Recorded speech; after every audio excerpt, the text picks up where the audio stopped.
Greetings and salutations, everyone. How we doing? It's been a hell of a few days since we last picked up with our coterie, and as always, I want you all to understand from the fullness of my heart and all of my many thoughts along the way that I appreciate the time that we get to share. This means a lot to me, being able to play, being able to share this time with you all, and so I want you all to know that I am very, very thankful for this opportunity. I would also like to let you all know that this is officially In the Shadow of the White City, Season 5. The Lashes of an Abandoned Train. When we last left our coterie, when we last left the subject of our heroic fantasies, when we left the heroes of our hearts and the enemies of our dashed hopes and expectations, they were meeting in a desolate, abandoned space just inside of Seferino's barony. The space is usually the place where folks living, dead, and all states in between have escaped for assignation, a quiet moment of public canoodling, or far, far more illicit things. In the rush to make a meeting, to get to the bottom of things, to hatch their own trap and suss out the enemy between Drew and Sasha and drive home the point that shit just will not be allowed, another trap was sprung. And while Seth had been screaming like John the Baptist in the wild that the Lord was coming, that it was obvious that the end times as we knew them were over, that there's no way that Faustina could not possibly know, and if she did not know, what did that say about Sasha and the whole kid and caboodle? Unfortunately, as they find that when Faustina and Sasha moving across the water as if they are in fact descendants of Christ themselves, able to walk and tap dance upon the water's surface, it is clear that Faustina not only knows, but is in cahoots, has aligned, is utilizing the business venture towards her own ends. And as the mist and the trees abounding take on a rictus life of their own, the coterie has several options ahead of them, and what they intend to do is far more important than what they might actually accomplish. So, starting in alphabetical order, just watching as the world around you becomes a horror of things that should not be alive, moving as if they are, as if things that are only superficially felt. The slick and slime of the mist around you takes on infernal, supernal strength and begins restraining, attempting to pry clothing and limbs from your bodies. What is it that you are intending to do?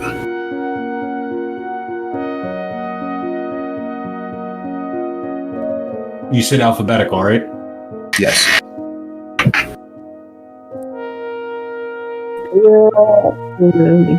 Looking towards welfare to make sure that he is still close,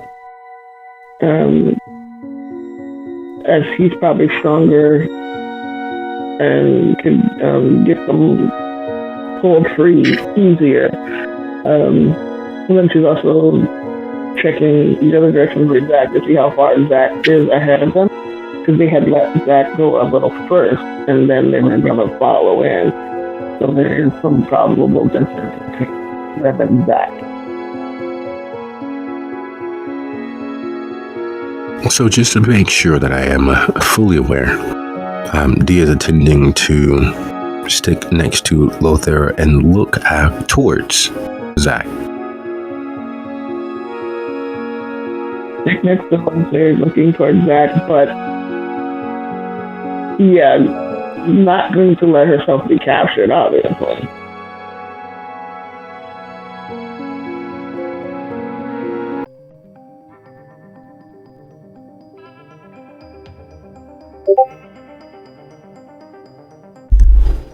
Testing. Testing.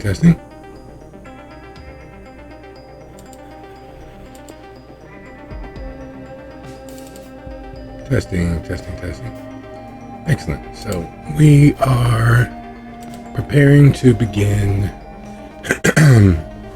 the season 5 in the Shadow of the White City season finale, Sleeping Temple Prostitutes. And so, here we go. Hello, everyone. How we doing? Coffee. You're doing coffee? Hopefully it's coffee brown, although I'm sure the age difference would be staggering. Today is called what's today? Something prostitute. I remember that. Good, you've been looking ahead. Excellent. Did you catch up on Sleeping Temple Prostitute. Yes, indeed. Have you been keeping a track of our episodes? Maybe. Excellent. Kind of. I'm in a car. Yay. Vroom vroom, motherfucker. Well, it's not quite on a boat, but it's still a very good song. Driving in your car. Not nearly as cool as riding a dragon, though. Hey, Daenerys. Well, no, Dovahkiin. Dovahkiin with a banana and... Hi. How was everyone's week thus far? Is everyone safe? Everyone sound? I wouldn't say safe or sound, but it's been fun. Well, I'm burning my rose incense to get me in my rose state of mind. But no, I went and got my nails and toes done because I needed some self-care today. So self-care is a very good thing. I'm glad that you were able to take that time for yourself. Now, as we will not have our premiere this evening, we will not have the pleasure of Mr. McClarion. Oh. Would anyone else like to do a small recap for us? because he's lame. Frost already did. Kind of. I just said we were all blood bonded now. That's basically what happened last episode. And last time... That it was a penultimate moment. Yes. The coterie, the troop, the associates have grown closer, somewhat artificially, but it very much was in fact them. It very much is a supernatural act that was done because of trust and care in one another. So the base and foundation, while true though they may be, are in fact enforced by, well, mystical beings.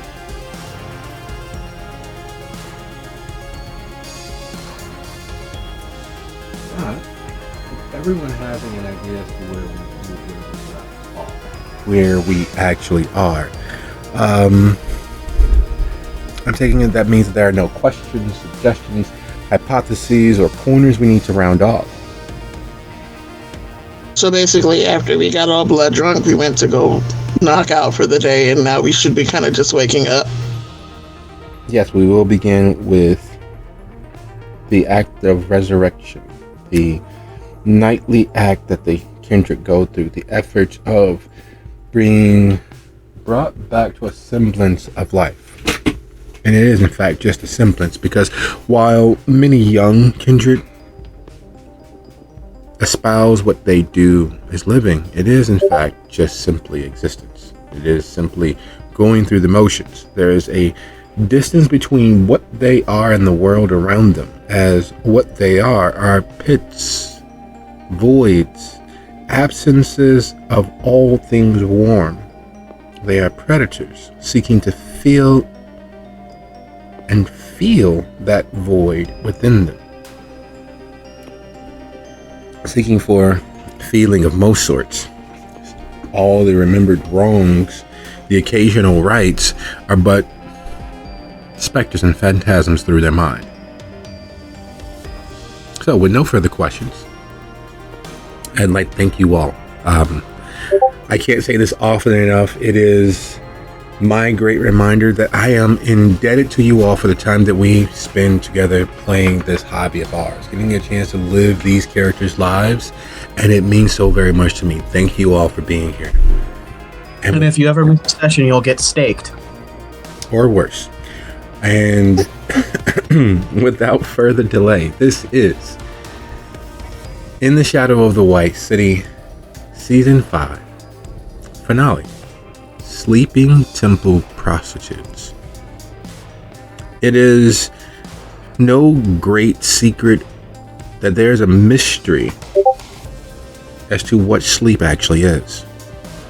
There have been endless studies done with all the great scientific, psychological minds capable of trying to encompass and identify what sleep is, what it means. The fact that every creature goes to sleep in some semblance, state, or fashion is something that cannot be properly explained, because there was a period in time where man didn't sleep a solid 8 hours. They slept 4 hours here, 4 hours there, maybe another 2 during the middle of the day, and lived a disjointed, broken life. But they were able to build civilizations. They were able to carry on passing down the virus that is humankind.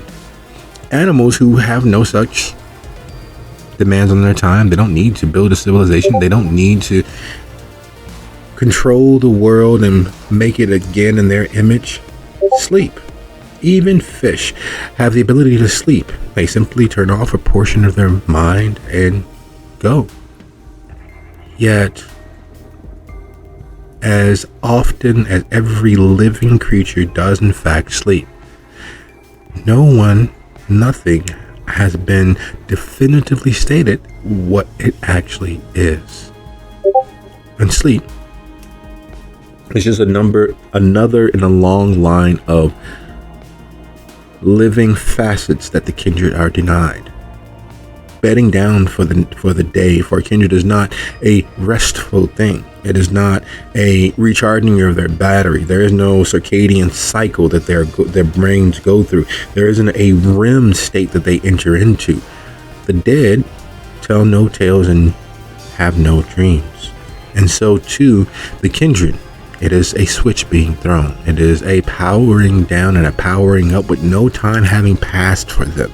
So while each member of the coterie has their nightly rituals, while each member has the things that they do to give them a sense of comfort that they are not in fact the dead things that they actually are, whether it's the nightly shower, the combing of the hair, the brushing of the teeth, and preparing for the rising of the sun, which will cut their cords like puppets.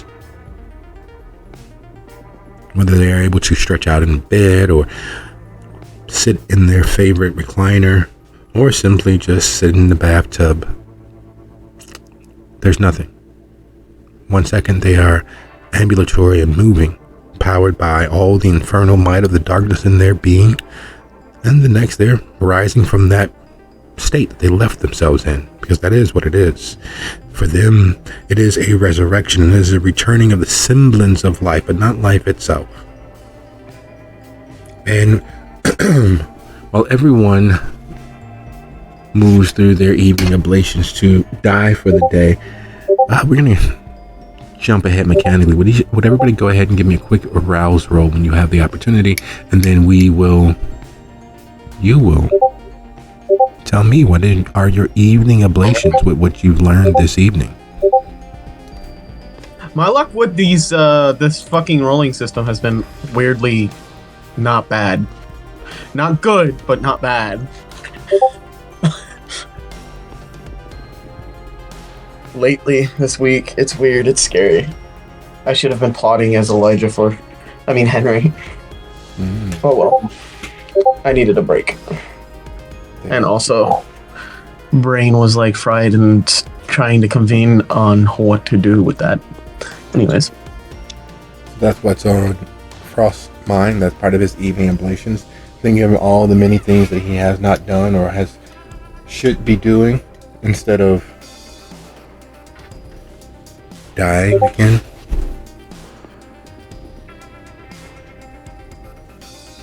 Okay, so I'm first. Got it. Frost would get up and clean his guns. You know, take apart his guns, his main guns, and then reassemble them. So, without meaning to, Frost fixates on death.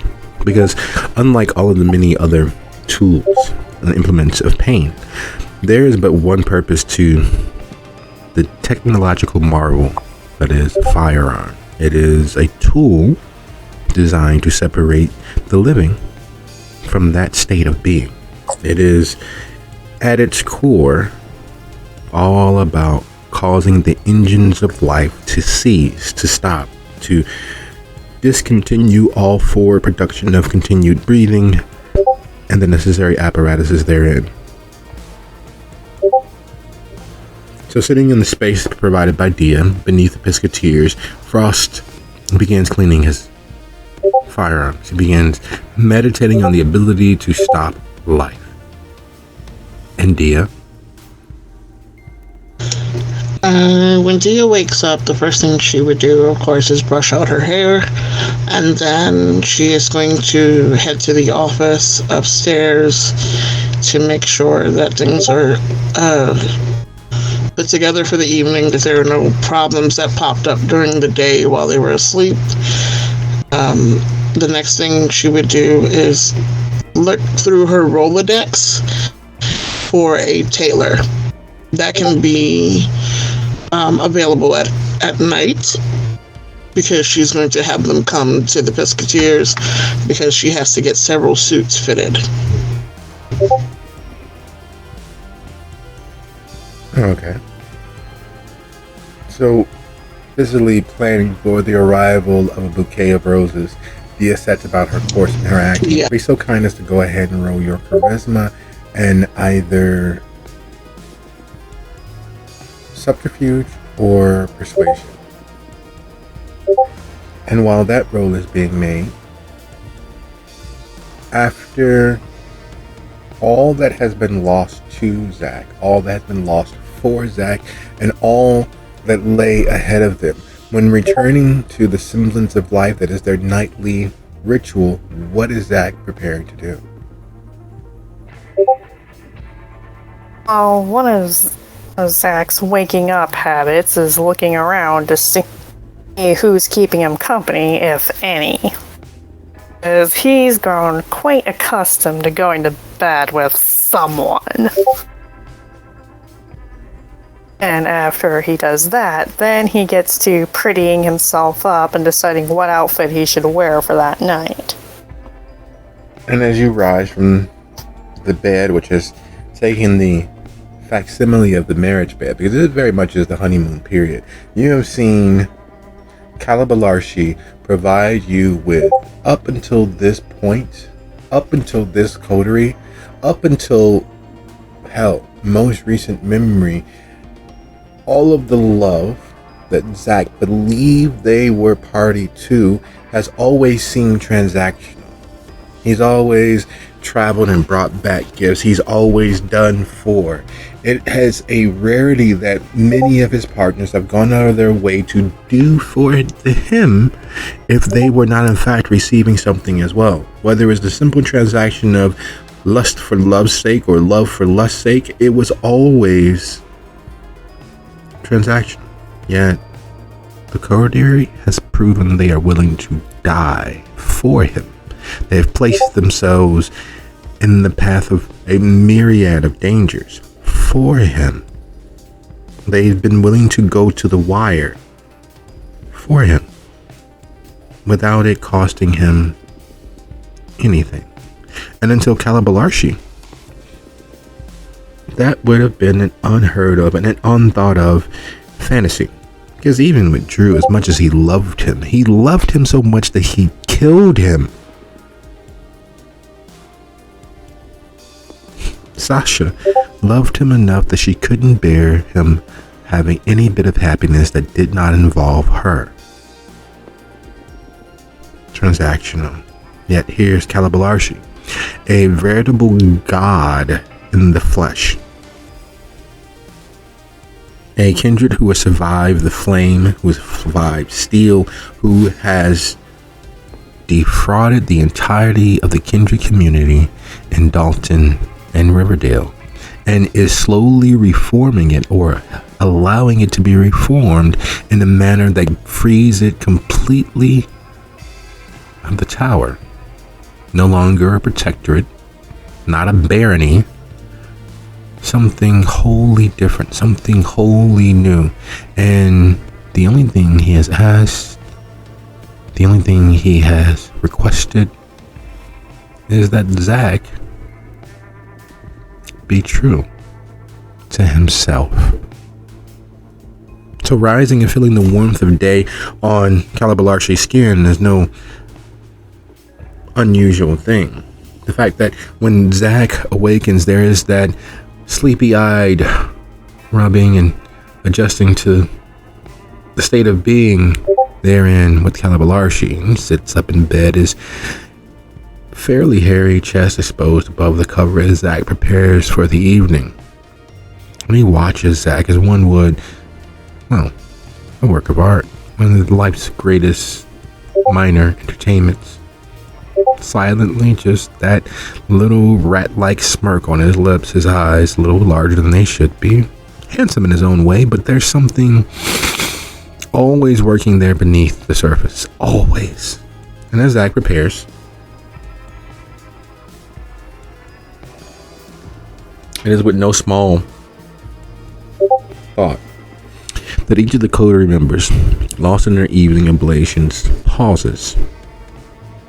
It is as if so busy are they with pretending to be alive, tending to their matters and tending to their business, that some ineffable thing escaped their notice, something that is there on the tip of their mental tongue, teasingly annoying them. There's a little nudge, a little tickle, nothing severe enough, not a full-fledged cough or sneeze, but just something there, aggravatingly close, but not quite.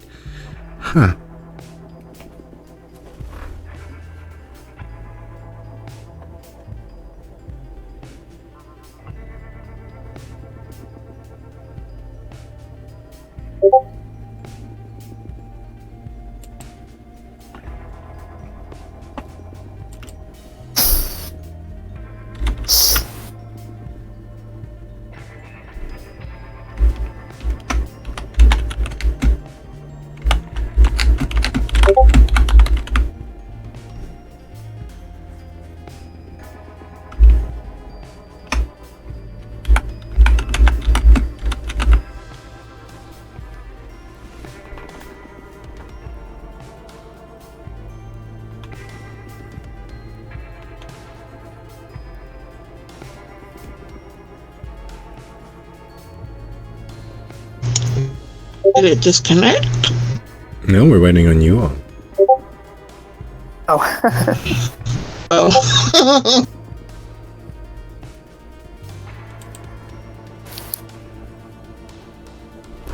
Has Dia had this feeling before, or is it something new for her?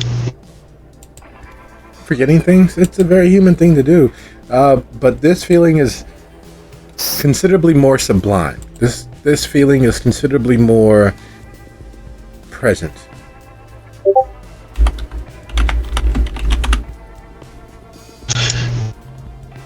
She is going to, oddly enough, find herself in her office, like looking around behind herself, like she's expecting somebody to be there, like kind of turning around, like the dog that chases its tail, turning around like in a circle, kind of like, what the hell is going on? Type of feeling.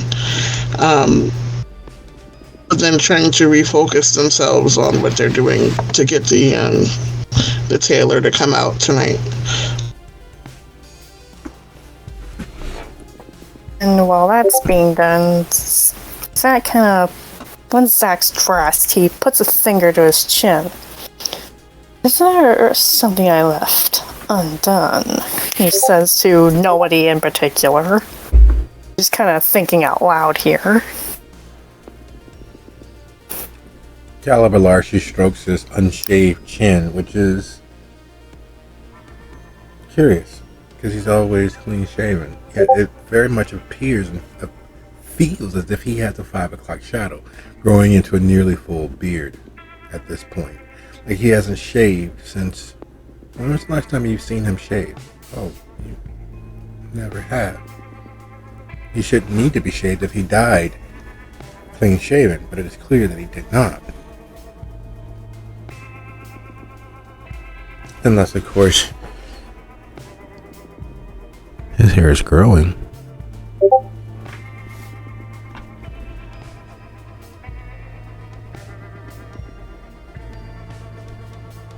Is that my cue?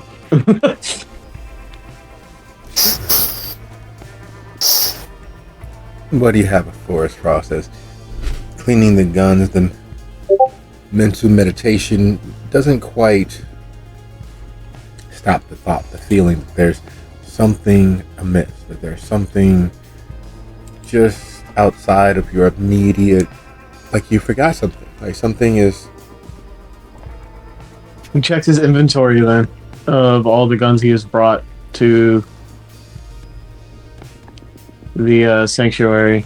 Or not sanctuary, but the place. What's it? I forget what the rosary. No, what is this? Yeah. The yeah. Anyways, brain farted. Sorry. Piscateers lounge. Yeah. Well, everything seems to be in line. Everything seems to be in order. But there's something missing. Some ineffable thing that's there on the tip of his tongue that is missing.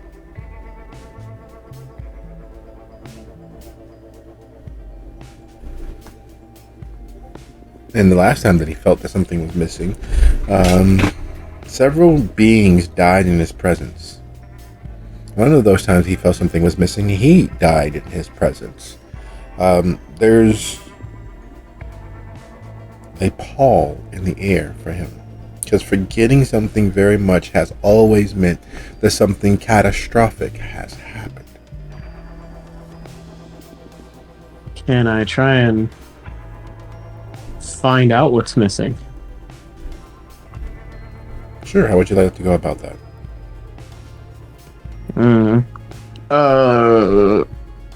Really just take stock of what's here and then figure out what's missing. Like, how many people are still here? What signs? There's always when you're trying to find what's missing and you don't know what it is, you have to find everything that's here already and then find the thing that's missing.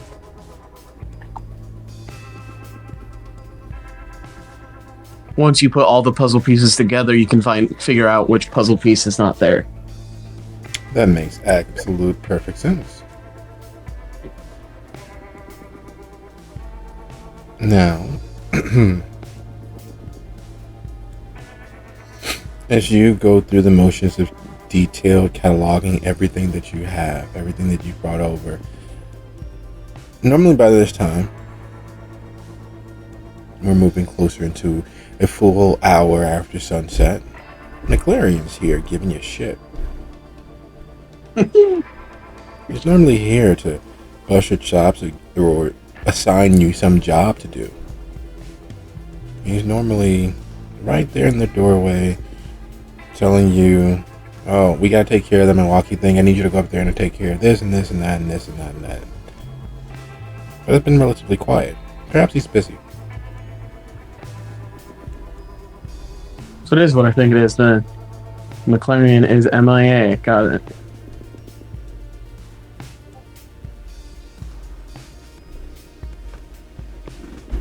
And without a shadow of a doubt, the moment that you say the words, the moment you think the thoughts, your blood runs cold.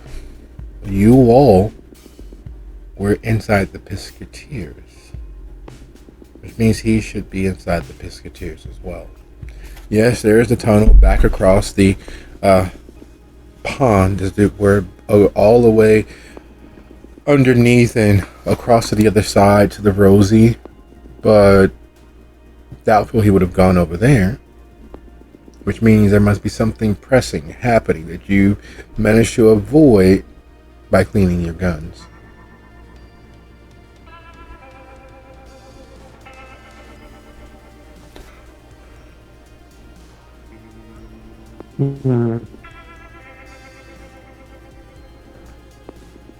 So he'll start walking around the Piscateer and start looking for the prick, for lack of better words. Okay. And when you leave your room, we will take our gaze. Zach, that foreboding feeling of loss, that missing something, it just won't go away. And Calabalarshi is there smirking and smiling and taking in the ensemble you've put together for the evening. And he crosses his arm across his chest and leans further into the comfort of the bed. It is clear that whatever he has done or is doing has left him a little more tired. A little more good to be home and veg out in my jammers sort of mood.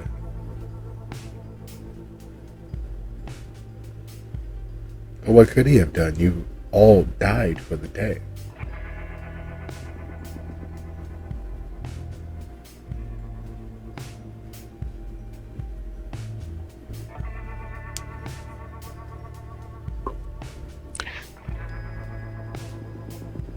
And so, Mac turns and kind of asks aloud, do you ever get the feeling that something isn't quite right?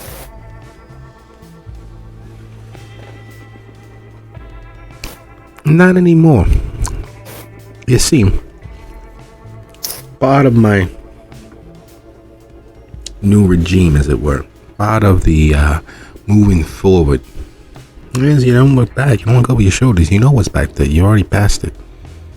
Why are you worried about what happened yesterday or the day before?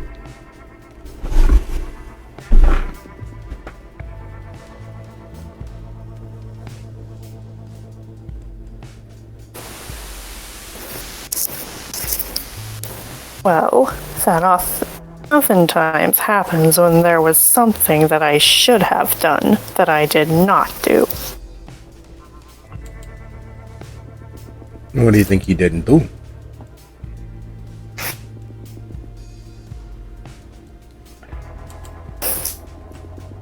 Oh, there is still quite the mess in my home that needs cleaning up. Well, there's that.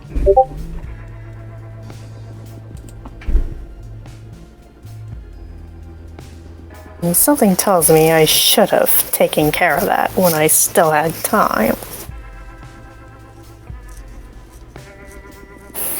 Well, tonight's a new night. If you think that's where your energies are best directed, then perhaps that may be where you should be.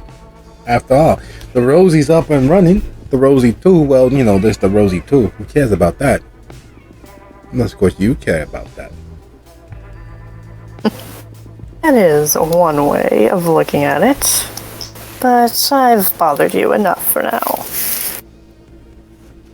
And he kind of steps outside, but he's moving slowly enough to where he could be stopped if someone wanted to stop him. And as you inch towards the door, in the stereotypical dramatic Toreador fashion, because one should always make their presence known and make their arrival a show and entertainment for those who are able to understand and grasp that reality.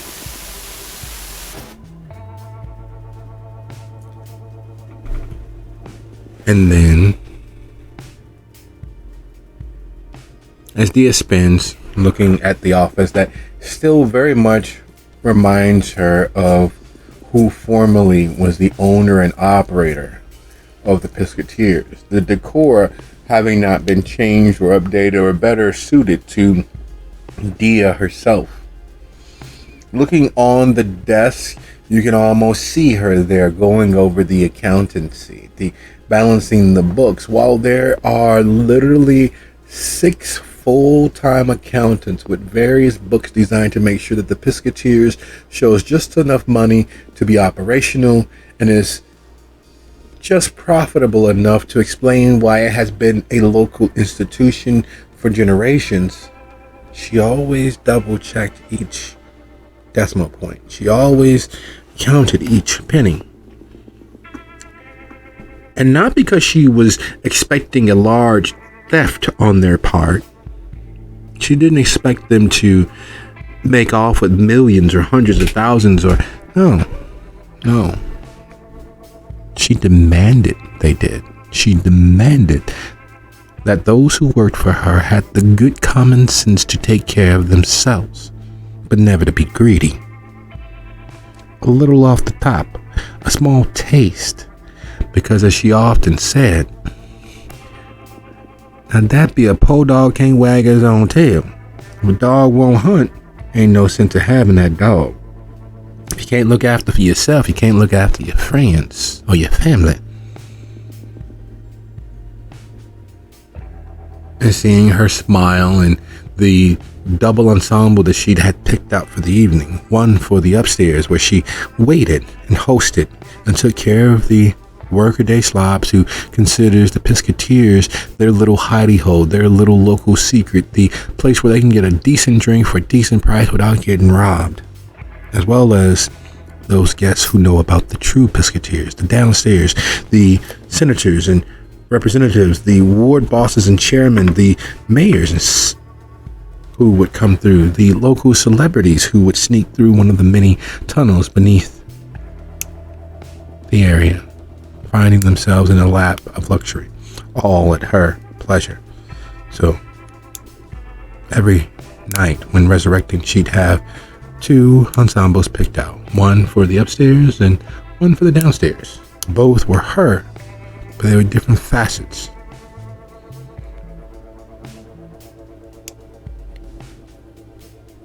And looking on the desk, the now empty desk, because neither she nor you are actually sitting there, you take a moment and think of the last few weeks, the last few months, the loss that has accumulated like a snowball rolling downhill. Each day a new trauma, each night a new nightmare, and the fantasy of living young, wild, and free. Just that, a fantasy. Gone are the days where you could flip from pleasure to pleasure, garnering information and intelligence while being a free agent.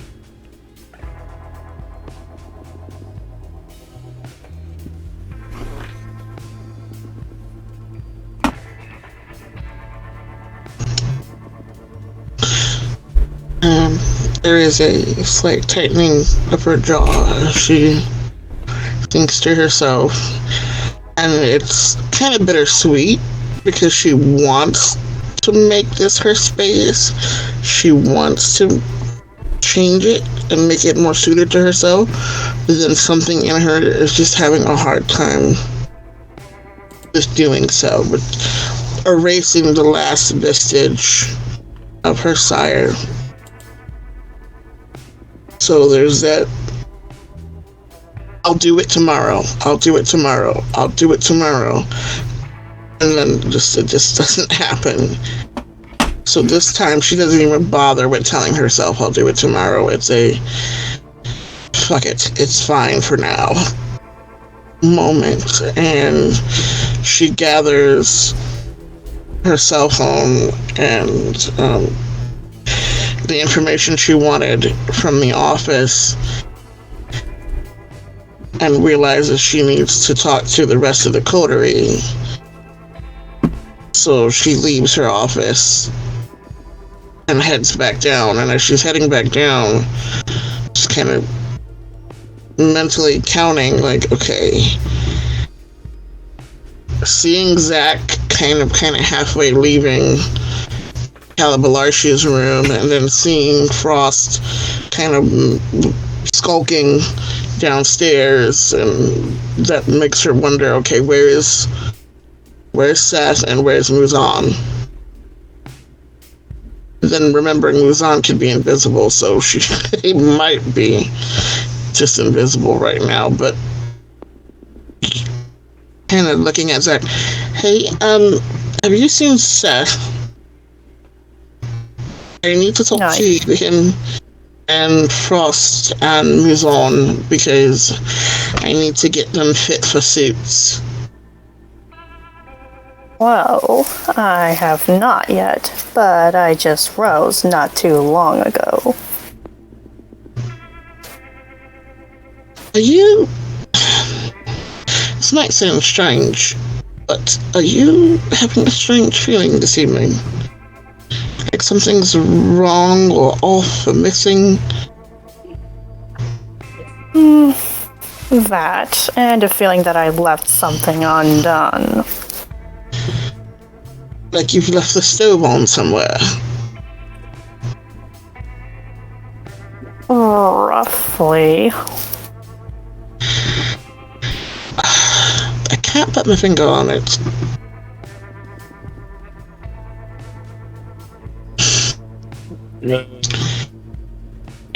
I take it Frost walks out then too to join the combo. Okay. Yes. I would assume he overheard the last few words, and would just walk in answering. That's because I'm pretty sure McLarian is missing, or at least he's not here. Well, fuck us gently with chainsaws. Pardon that. And what? What? First, the mental image of that is just freaking horrible, one. And two, how could he be missing? We all went to sleep here last night, I'm sure. Did he get kidnapped? I don't know. All I know is I don't know where he's not here. She turns to Zach and looks at Zach. Does your roommate know anything about this, perhaps? It's a possibility that I am now considering, now that you mention it.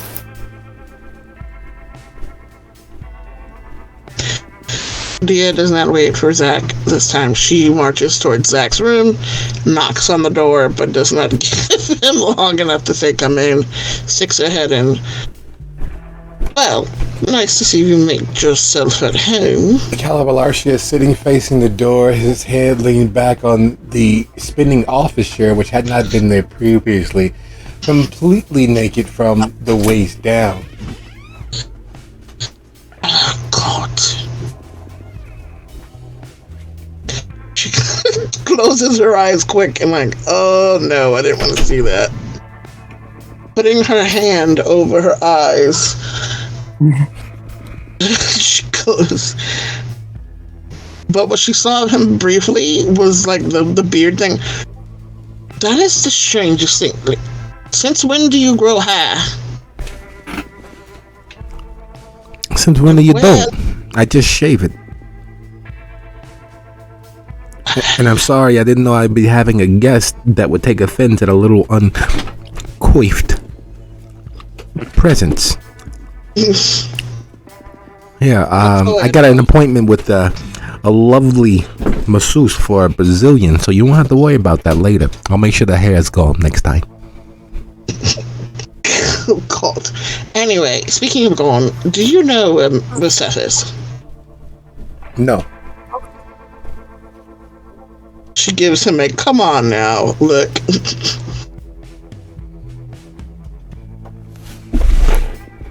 Have I ever lied We're to gonna you? pretend.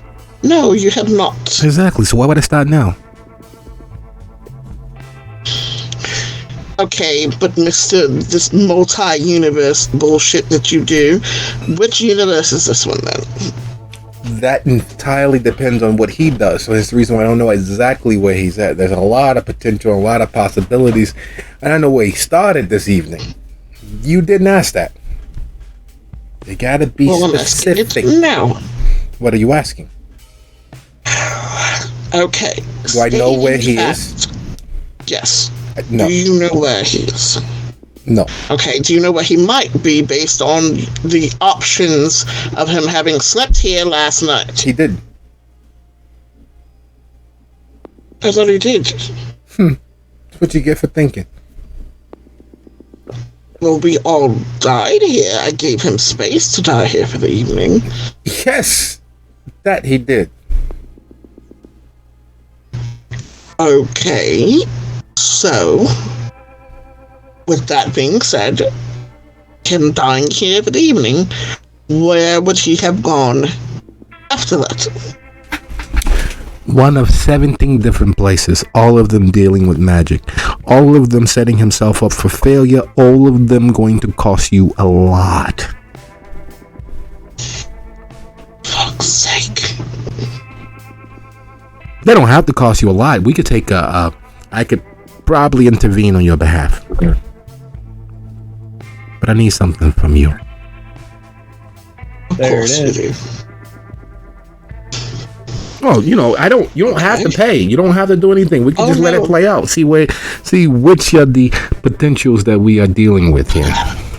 I don't want any more bullshit right now. I don't want any more things blowing up in my face. So you have not yet to see things blow up in your face. Wait till you deal with the bear and the Thorndale. That's gonna be fun. Anyway, so you don't want anything on your face. Okay, I get that. It's a funny thing. There's constantly hundreds of things on your face. Little mites in your eyelashes. Shush, shush, shush, shush. Please. Focus. Thank you. I am always focused.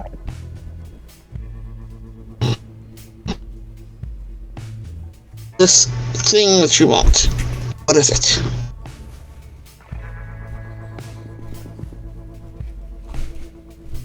Do you know the song A Whiter Shade of Pale?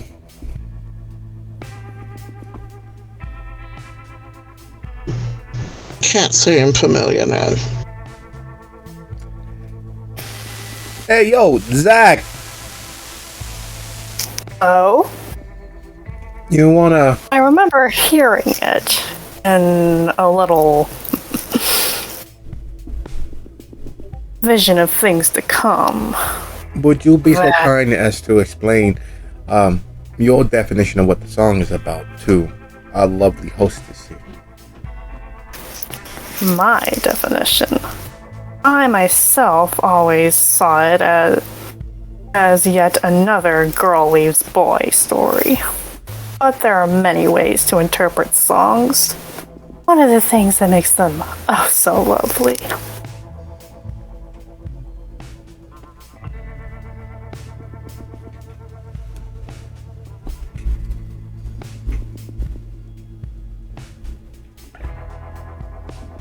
And this is the part where you tell them.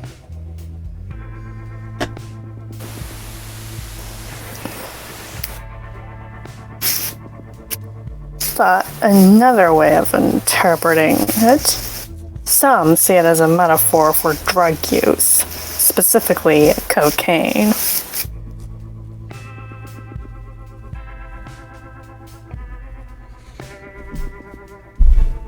It is all those things. It could be whatever you want it to be, but your definition is important because there's a part of the song that everybody knows, even those who don't really know the whole song.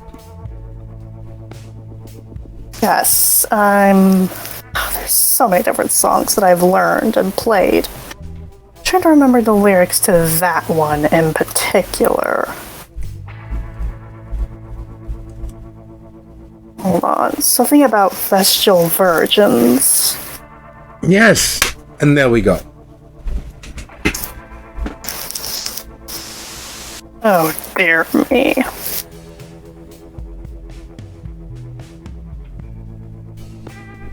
There is a very well tended eyebrow that raises towards her hairline. And that means what to me? Exactly. You don't know what a virgin is? I suspected as much, but I'll explain. It is a pure person who has not engaged in carnal knowledge. But that portion of the song, the Vestal Virgins, that is about virgins who have given themselves over to Vesta, the goddess of chastity. They maintain a sacred fire burning on her altar for all time. Now, of course, songs like everything else that deals with poetry and spoken word and everything that man has tried to seek after for the entirety of their existence has some edge of truth to it. Not just in Greek and Roman times with the goddess of Vesta. There were these holy worshippers that tended temples. In most of the old world, there were things called temple prostitutes, temple harlots. They worshiped their god by engaging in the carnal. They're the yin to the vestals or vestules yang. So for every light there's a darkness, and for every darkness there's a light. And if things are in balance, you're able to sail the ship on an even keel. When they're unbalanced, well, you know, the ship goes all loop-de-doop-de.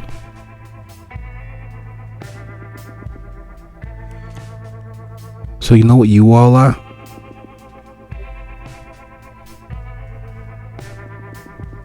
Well, I am certainly no virgin. My point, you're the doc, you're the other half, but there has to be the other half, the balancing element. And there is a balancing element in all of this. And as much as you all don't want to, and you're not going to want to, as much as you all are, well, you're the best bad guys I've ever known. It's time for you to put on your big boy pants and be the bad guys. Remember I told you that was a cost for helping you bring your friend back to the side of things? And I told you not to let anybody else touch it. Yes, I remember. And somebody else touched it. Yes. Yeah. And it's unfortunately, as the saying goes, it is time to pay the piper. Now, things would have been a little different if you went back to the Rosie 2 tonight as your first thing that you were doing. You would have found out certain things and it would have led you down a different path. But unfortunately, here we are. So, you all need to do a sacred marriage of sorts. A hero's gamos, if you will. That involves deleting your opposite number. And I know it's not necessarily up your alley. It's not the thing that you all want to do. But you've already set foot on the path. You've already, well, started this. So I need you all to end this so that we can, well, you know, get down to brass tacks. The Baron of Lansing has sided with your only rival, the only person capable of leading a new, brighter Thornton Township.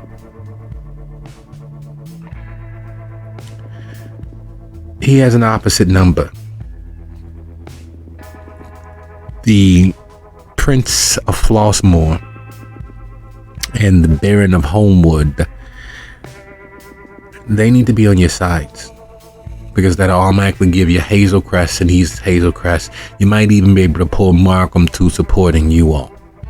But the only way for that to happen, there's a council of Glenwood, a group of roses like yourself, They operate out of the Glenwoody Golf Club. Is also part of the whole East Chicago Heights Golf Club. They run the area and do a lot of parties. So from the 394 all the way back to the one is kind of their thing. You all must make them bend to your will. You can only, if you do so, assassinate one of them. If more than one of them expires, we are definitely going to be in the darkest timeline. And just your luck, they are doing a thing tonight, and you all can be there.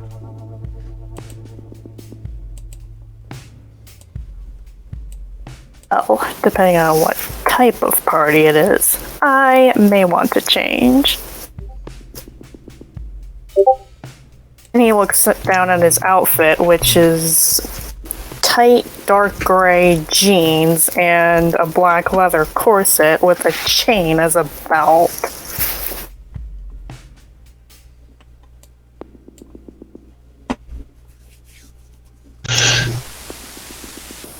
Oh, looking at one of his gigs.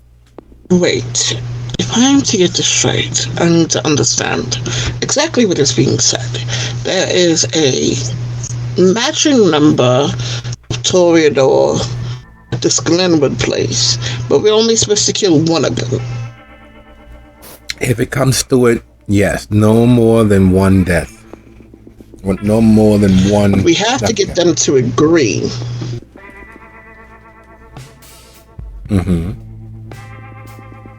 To join forces with us, and then it's the one that's probably going to dissent and cause trouble that we would have to kill if we had to kill anyone.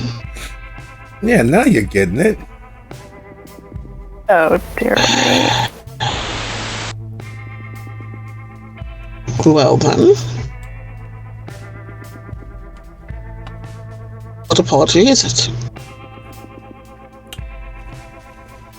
It's a dogfight.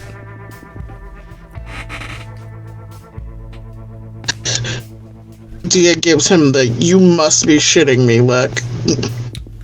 Yeah, I didn't think they still did that sort of thing, but they do. So you have to find your ugliest human that you know and bring them, because the ugliest dog wins.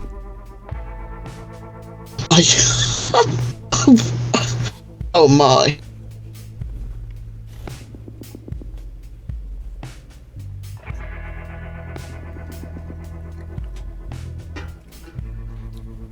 Wait, ugly on the outside, on the inside, or both?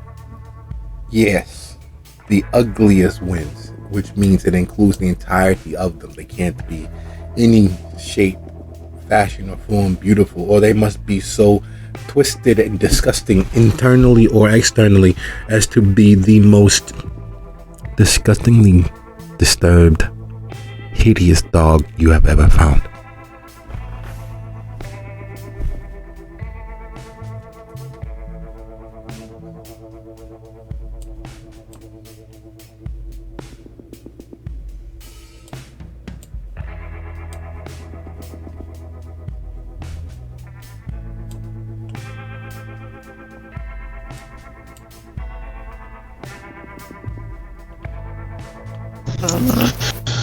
Dear size.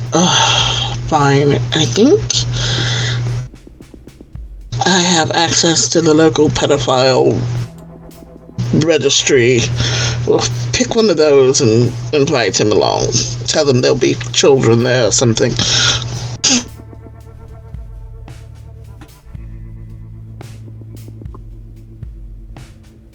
You're not taking this serious, but okay.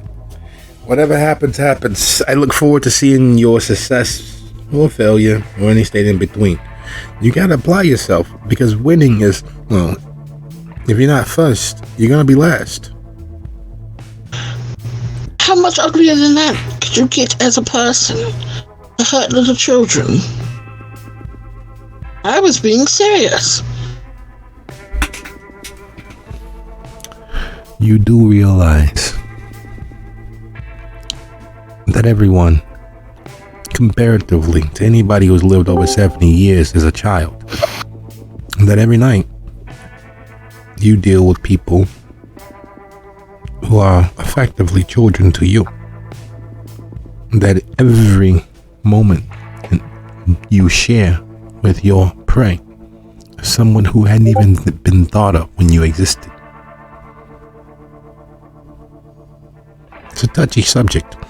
I wouldn't open that can of worms. It gets real dark real fast. Considering how much you and your sire shared, how many tender moments of care and consideration. Or the fact that before you were born, the former Dom had existed long enough to give birth to each of the founding fathers that thought this place should exist 100 times over. Or the fact that Decibel was born in a time when the idea of this country was still a myth. Or the fact that Zach there,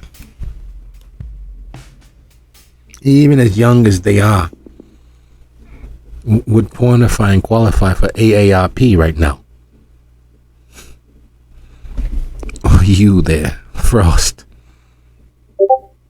You're old enough to be a daddy. You actually are a daddy. And that poor child you eviscerated the other night. Peace de resistance.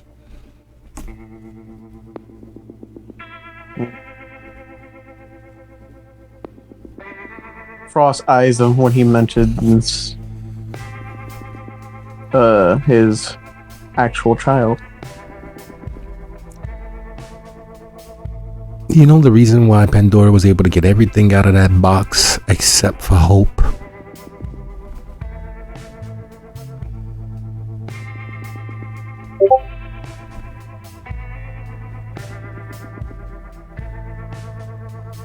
Yeah, most people don't.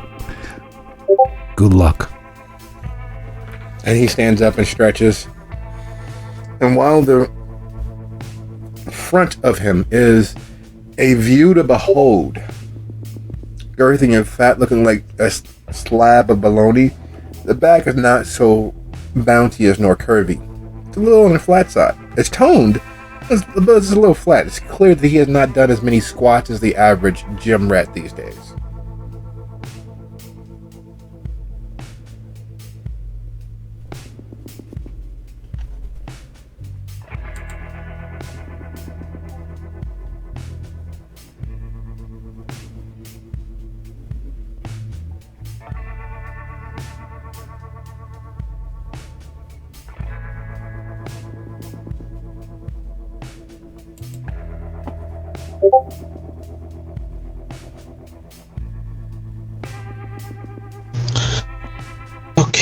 Okay. I understand what you mean, how that could be a slippery slope and a problem. Oh, shit. We'll have to brainstorm then. We'll have to find somebody that's truly the worst of humanity. Because as our lovely guest has said, we have to win. And then she turns on her heel and heads back out towards the main thoroughfare to brainstorm. Speaking of brainstorming and all sorts of other things, the truth of the matter is, as you arise with a hole in your heart, with a missing piece of yourself somewhere out there in the world moves on, it has been ages since you've ached so well, since you've had that feeling of loss, and it immediately reminds you of where you began. Having fought and earned your place in your pack, in your coterie, you know instinctually that feeling of loss. You know what it is like to know that some portion of yourself is out there in the world too far to be felt.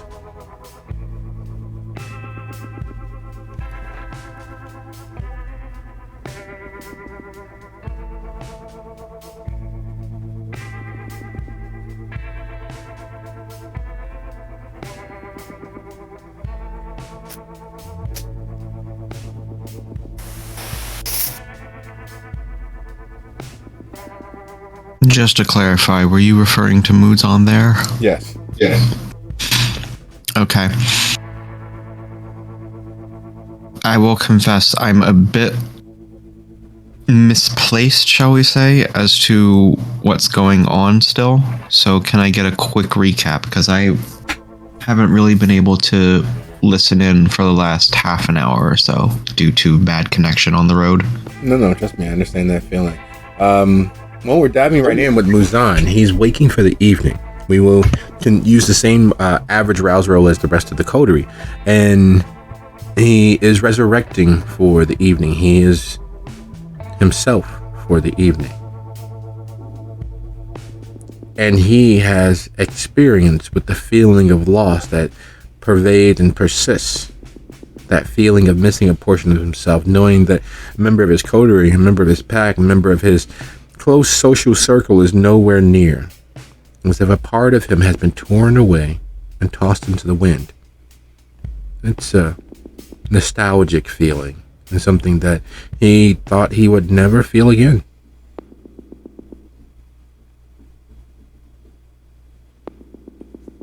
And is he aware of who exactly is missing? No. You would need to find that out.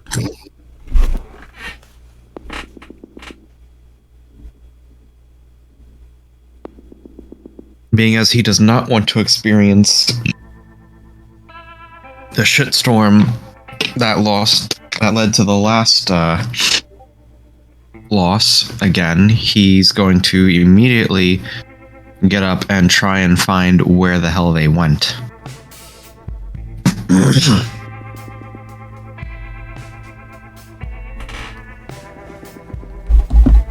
Would you be so kind as to roll wits plus occult?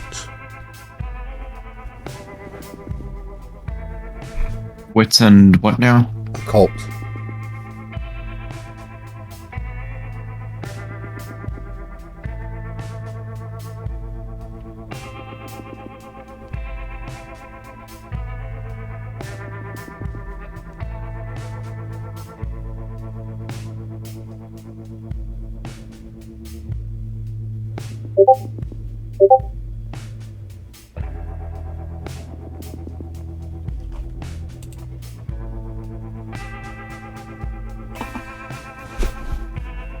I got one success. As you scratch your pate, the balding space that counts as your head, though not by definition of anyone who's ever seen you in the light of day,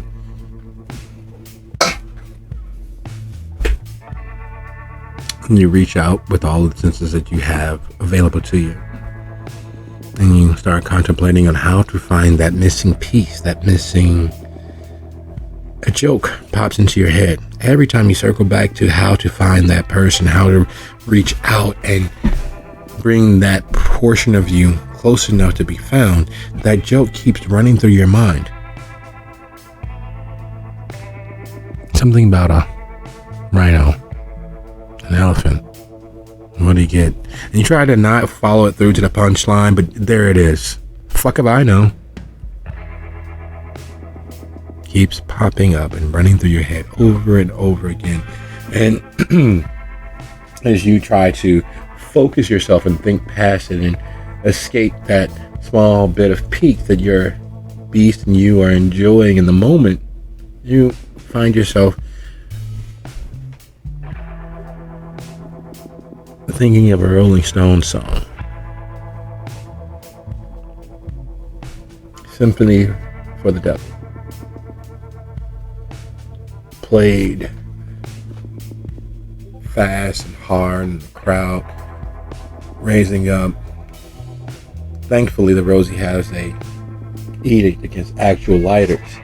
You remember everyone raising their hands and chanting, phones being held up, casting light onto the stage as you shake your head. Try not to envision all of that auburn, almost red hair. You try not to look on the hand moving with speed that most people could only imagine. And you shake your head, and yet there it is, the song being played in the music bouncing off the walls around you as the crowd are singing along, off key and off tune, but somehow in the moment, it's simply beautiful. All of the voices rising and following along, and all of the energy being outpoured and given to. You shake your head again, try not to envision it, try not to follow it through, but lo and behold, it persists. Because it's like worship. Actual live music, actual concert. It is like going to church. The spirits are raised, the hopes are extended, one person to the next. You watched as countless hundreds of people have broken down in tears with how well a song has been sung, even when it's been poorly done. But it's that fellowship. It is being caught up in the electricity of that moment, the outpouring of feelings, and just that simple connection, one thing to the next. The camaraderie of the human soul laid bare. It is infectious, and it is too much to fucking start the night with. What the fuck is this shit? It's one of the many aspects, the essence, the tremors and tremulations that you don't miss. It's those moments that remind you of why whatever this is that you are experiencing is not necessarily your first go-to. It's a lot easier being a survivalist when there's only one thought to think of. That's you. When there's only one facet to focus on, and that's you. But in this, you know that you would be less if you didn't find that missing piece of yourself.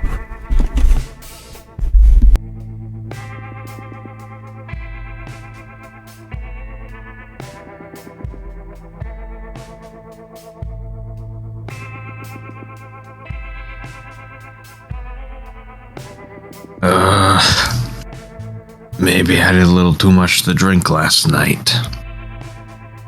Maybe I should find the others. Nozan's gonna try and find the rest of the coterie to figure out what's going on and figure out who's missing.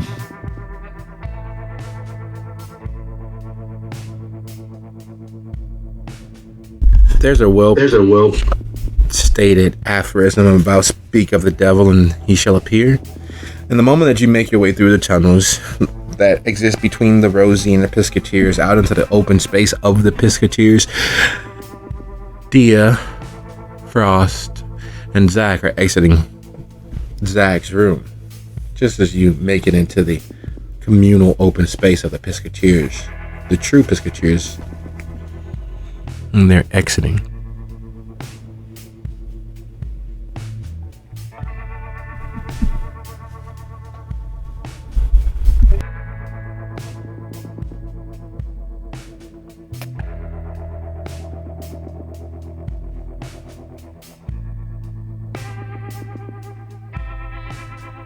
I'm sorry, can you repeat that last part? I think my speakers might have gone out a bit there.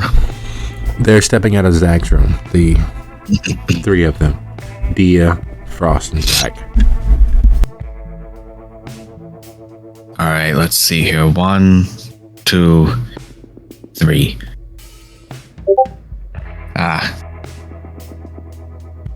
So the warlock's missing.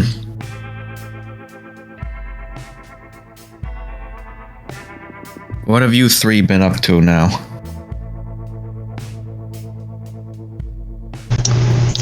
Well, figuring out why Seth is missing, actually, was what we were figuring out, what we were up to. And it turns out we have to go to a dog fight?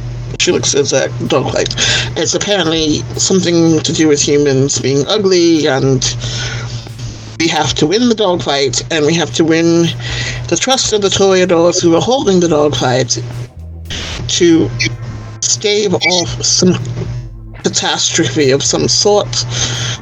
Otherwise, if we lose or don't stave off this catastrophe,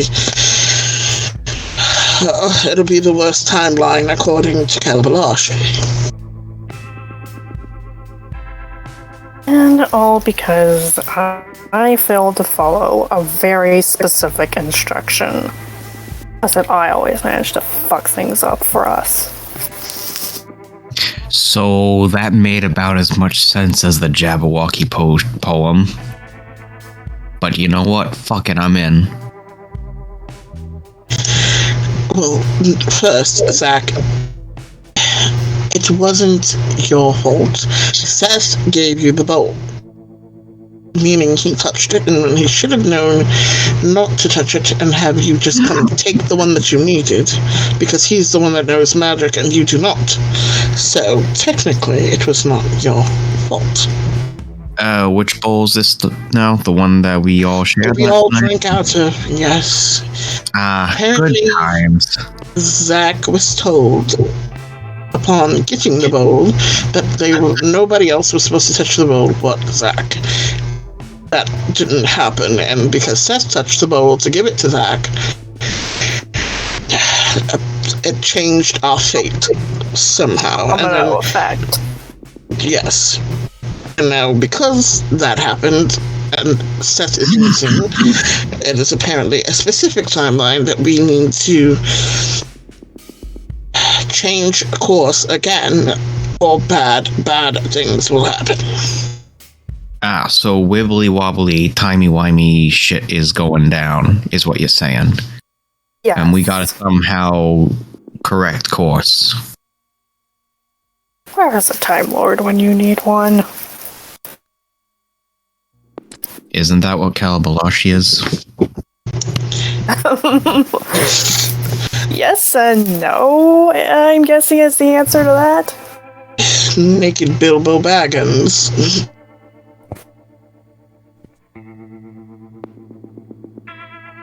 Alright, where are we going? What are we doing? Who are we killing?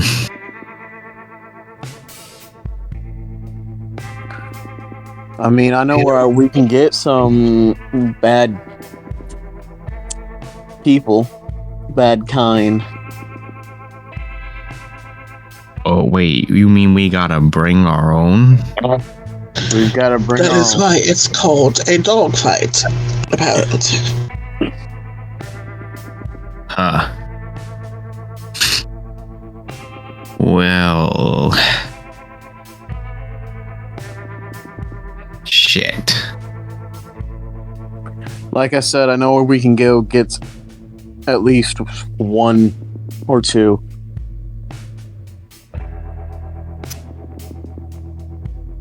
I've got at least people know me at the precincts. If I say it's for a prisoner transfer, they'll believe me, probably.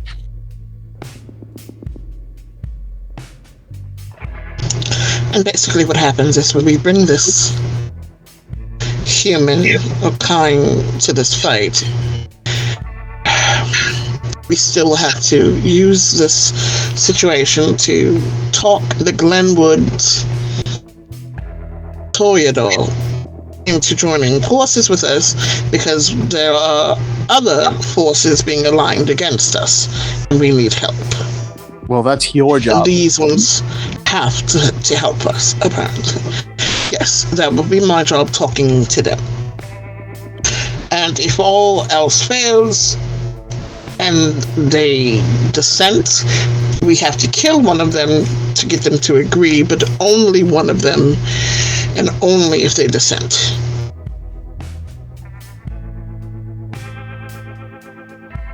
Only one of them. Only one of the roses? Basically, yes. We'd have to pick one, or the one that voices the most opposition to what we want, and kill that one. I am so in.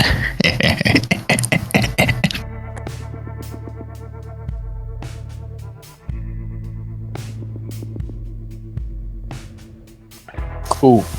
Well, considering what this is, for once I do not need to worry about my choice of wardrobe, I assume. Storyteller, has Gia ever been to one of these things? Run. Not in this lowbrow of a manner. There are often, and one of the many less than open secrets about the vaunted roses, because the idea of hideousness, the idea of ugliness weakens members of the clan. There are often fashion contests that are held much like a rodeo to see how long you all can remain with the most hideous of designs, the most garish of style choices, the most discongruent avant-garde imagery that you can. It's a test of resolve and skill, because without shading it too lightly, leaving the Piscateers fills you with fright every time you do, because you're not sure where you will alight or where you will arrive. Every instance of being near the sewers, every instance of looking on less than publicly maintained and manicured lawns, every instance of being bombarded with the claptrap that is modern mumble rap, where the artistry is lacking, is an opportunity where you will be lessened, sometimes to the point of redepositing all of your carefully absorbed vitae of the evening.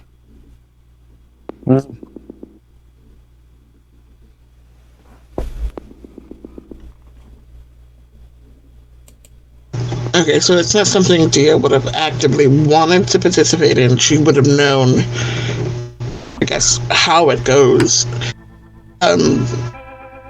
But basically what I'm looking for is dress code. Are we trying to dress to impress, or opposite? Always.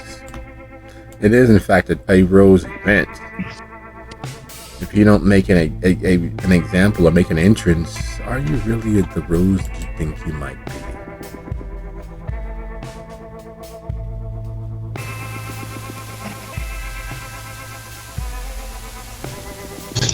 Well then, Dia is going to go back into her closet and pick out what amounts to a very high-priced, very couture ringmasters-like outfit, but it's all done in black. There's no red. Like the tailcoats and studs on the collar and super tight pants, that kind of thing. Grunge, right? Yeah, basically grunge meets ringmaster of circus. So this will be a Frost kind of event.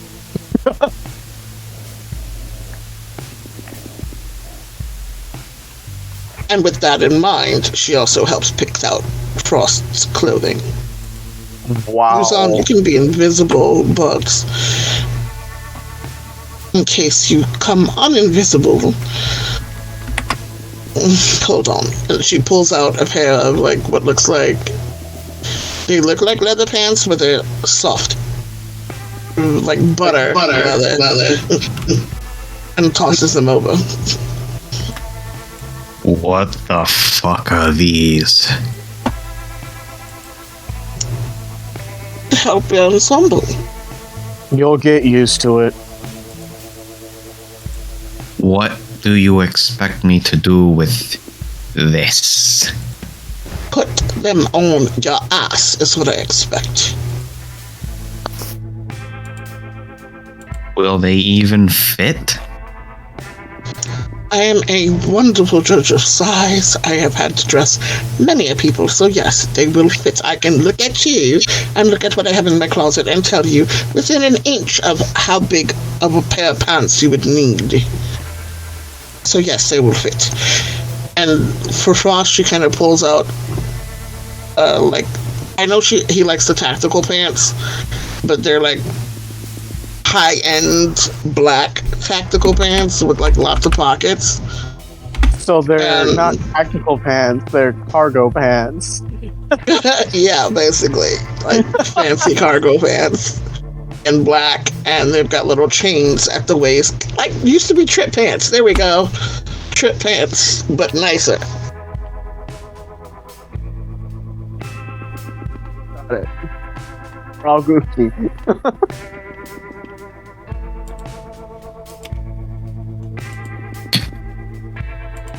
So you gave me the pants.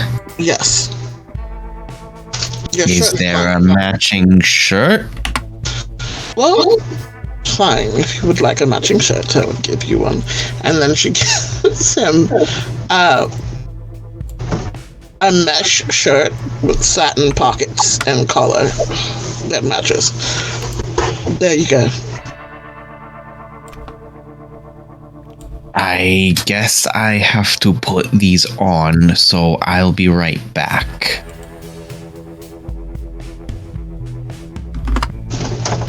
I also have a trench coat that goes over it if you would like. Yes, please.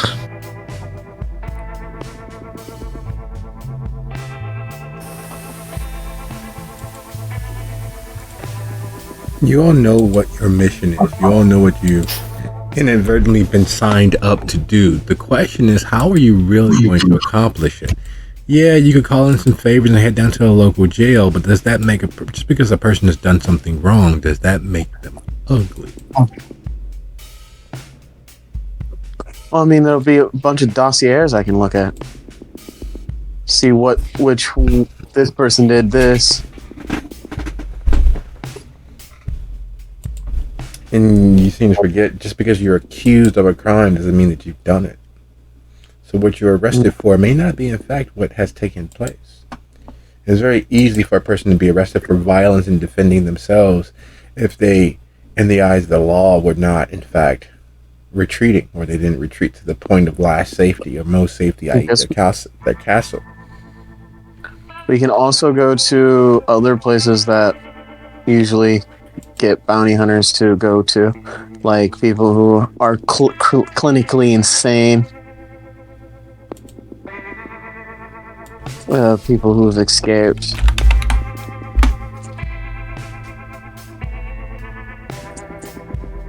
But who's to say we're looking for someone who actually has been arrested? Oftentimes, the most disgusting people are the ones who do the messed up things and get away with it scot-free because they have enough money or the right connections. Okay, so we need to get Donald Trump. Got it.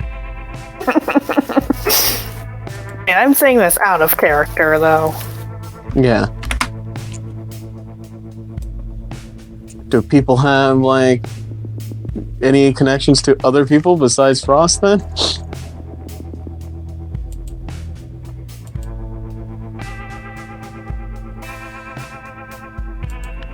Well, Zax are either dead or would be of no use in this situation.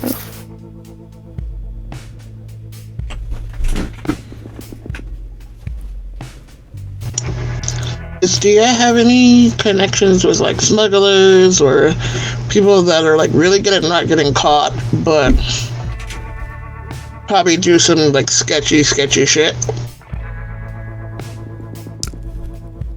Dia recently just purchased people to provide blood for those who want it, not necessarily even those who need it.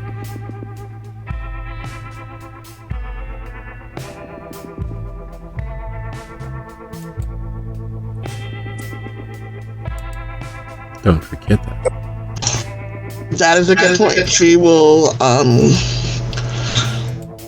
make a quick phone call to Silk.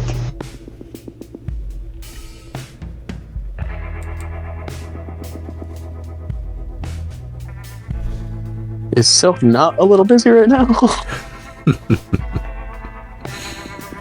That's what Dia's about to find out.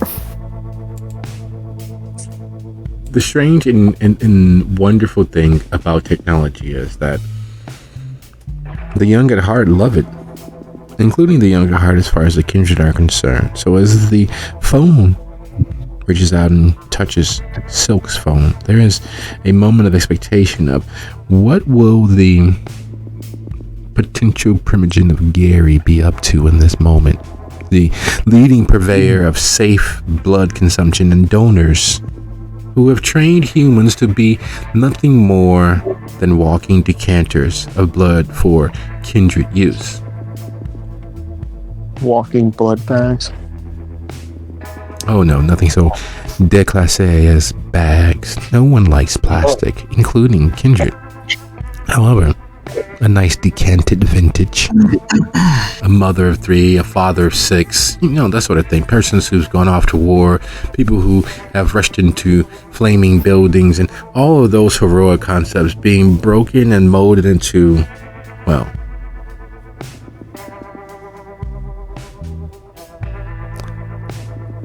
why, hello, dear. How are you?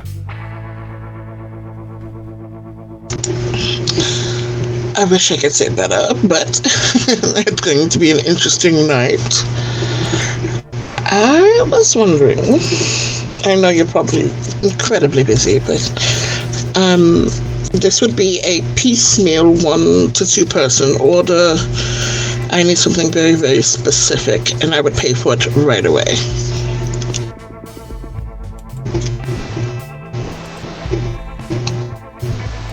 Something specific. This seems important. Fairly important, thank you. Oh, I see.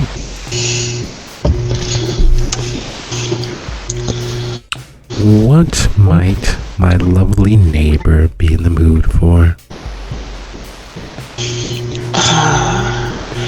I need literally the scum of the earth sort of person. The type of person who would be a monster if they were not still alive. Or a monster as they are still alive. And preferably also maybe a little bit unattractive to look at as well.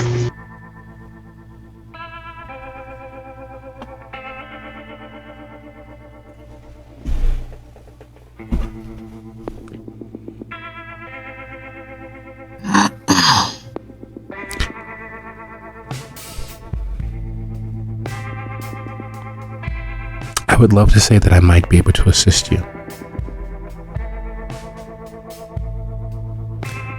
However, there's the matter of an investment in your continued existence. We do have an arrangement, and I cannot in good conscience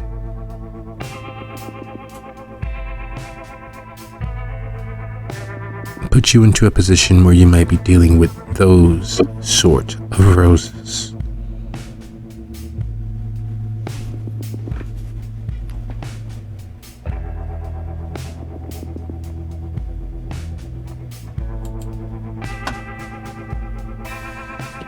It is not. It is not in your best interest to associate with the Arachels. It is not in any kindred's best interest to associate with the Arachels. Why? Why would you contemplate associating with them?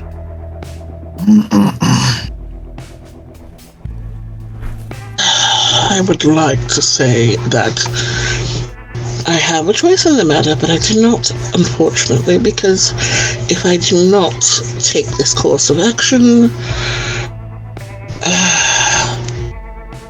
the worst of all possible things will apparently happen to me. I don't know whether you know all that much about the person that is sharing my space currently. Yes, how is that doing? I understand that there are 2 locations now for the Rosie. I was contemplating on perhaps, once things settle, for a franchise to be open to help offset our already very quite out-of-date arrangement. No. Not Zach, actually. Calabalashi.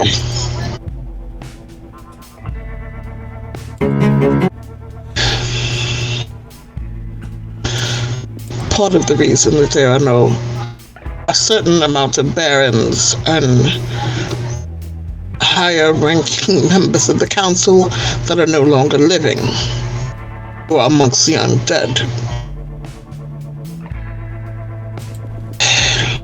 Apparently, there are some things that they know about the future, and they have given me advice that states that I have to do this, or else things will go horribly wrong.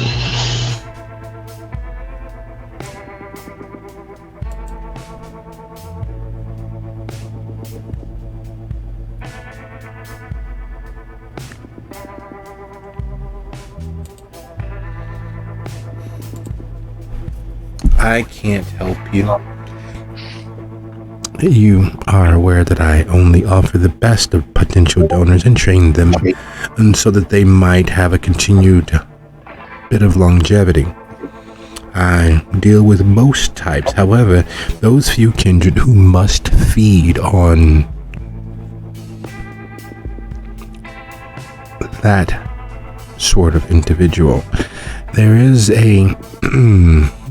unfortunate, there is another dealer who specializes in, well, just darkness. I'm not quite sure. Are you aware of well, are you aware that the factory here has gone out of business, and that all of those parties that once did business so openly here in our market have moved on to other pastures? One of those persons, one of those people, one of those organizations were the Castigliones and Tories. They help provide bodies and persons. I can, unfortunately, make an arrangement with you to meet their representative in the south suburbs.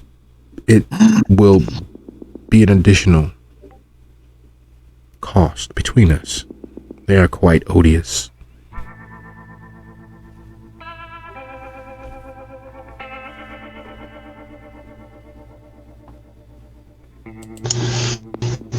I understand, yes. And again, I would not ask you to do this if it was new.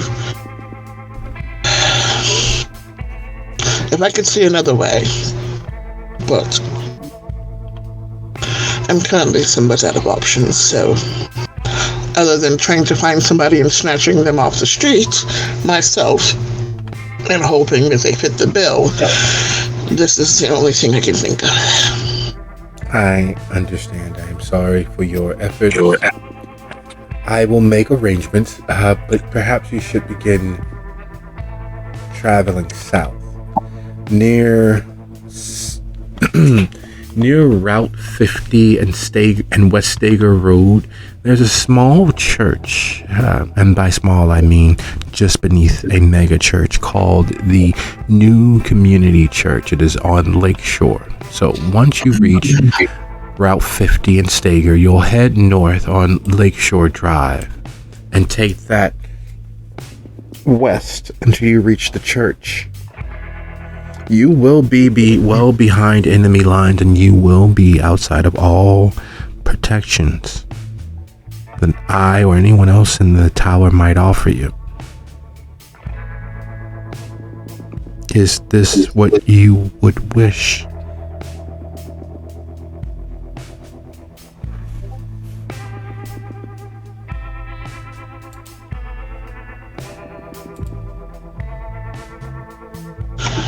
She pauses to look at the rest of her coterie. Her kind of gaze falling on Muzan, of all people, and then sighs, yes, I have to do this. Very well. You have the address. I believe if you are near the Piscateers, that your travel time should be just under 40 minutes. If you leave now, all arrangements will be made once you arrive.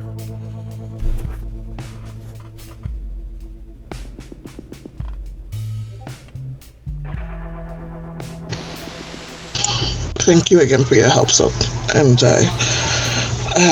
assume we'll be speaking again soon about how much this is going to cost me. And as the phone call ends, those of you with any ears at all, because of the steps taken, Dee is normally on her phone by herself, so there's not any real volume mitigation or attempts for it to be a private conversation. It was a one-on-one conversation, but you all are privy to nearly both sides of the conversation because they're just conversing. Hearing what you've heard from a distance and knowing what lay ahead of you, what is it that you all are contemplating? And that, Dia, how do you present the information?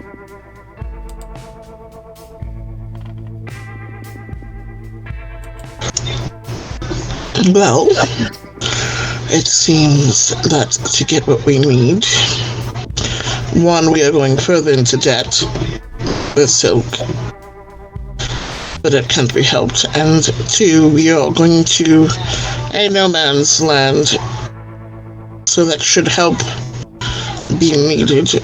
We are on our own, very much so, to deal with these Castigliones people. I don't know who they are, but apparently they're big muckety-muck criminal types who are working out of some sort of church. So they can get their hands on the sorts of people we need, specifically, and she will make introductions. But again, these people are very much dangerous. Aren't they always? So are we. Let us get this straight. Well, You are dangerous. Frost is dangerous. I am not dangerous at all. Unless it's getting in an argument of some sort.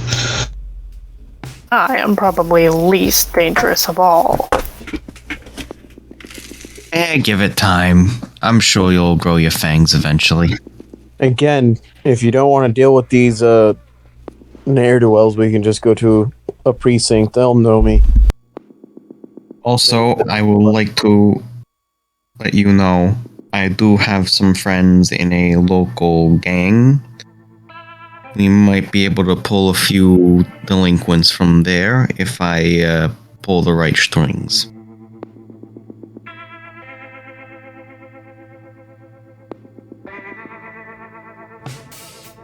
But your call. If you want to deal with some church fuckers, then sure, we can go ahead and go there. Sounds like things are already in motion for that, so it might be faster. Yes, the deal has already been made. And they stated that we should head out now to get in time.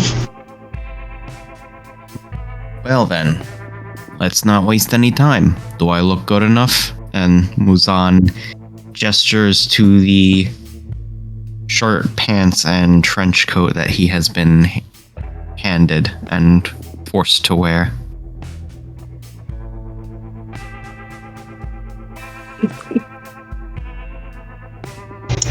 Was that a fucking chuckle? Dia smiles and looks. I did not know you had such a nice chest. Very nice, thank you.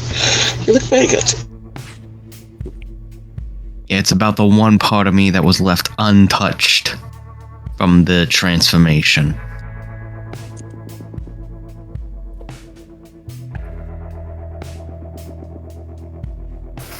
Well, either way, it does very much for you, thank you. I think you're ready to go. And she smirks, but then hides the smirk and heads up the stairs.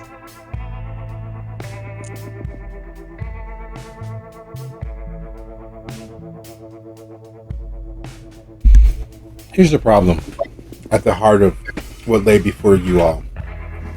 You are each aware that you have to find the ugliest human you can. That doesn't mean just physically. It means something and someone so hideous that the Toreador would immediately rule them as ugly. And in fact, not just ugly, the ugliest possible. And as you all load up into your vehicle and begin driving south, taking Highway 1 and cutting over and down and around and taking your way there, that question ricochets off the inside of each of your minds, bouncing from one surface to the next, bounding off of one thought, leaping into the next. The truth of the matter was, when presented with the opportunity of finding the ugliest human to represent you, you each thought of reaching out to your resources, your associates and associates of associates, your network of social peers, the humans that you have associated with over some time, building contacts and connections. And while there's a natural dissonance and an attempt to dodge the weighty philosophy behind that, the reality sits there before you all. When contemplating ugly individuals, you reach out to people you know. And the old saying is, birds of a feather flock together. So on the drive down, what is it that you all discuss? What is it that you're looking for?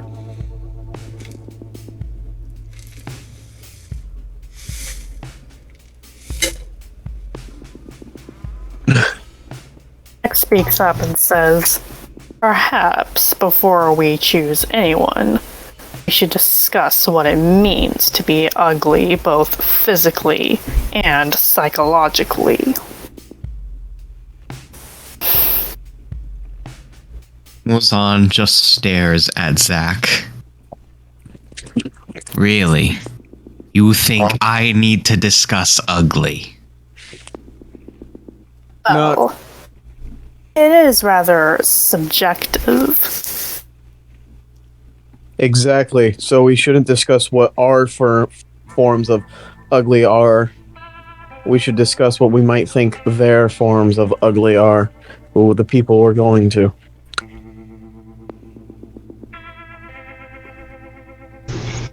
I understand where you're coming from with that whole self-depreciating poking, mind you, but the thing is, you one, aren't human anymore, and two, it's the curse of your blood that made you physically as you are. It is not as if you had a choice in that matter, correct? So what it is we are looking for not just physically hideous person, more soul corrupt, blackest of black of hearts. That is true ugliness. But we have to figure out again, meaning what it is that they would find the ugliest, as far as that also goes.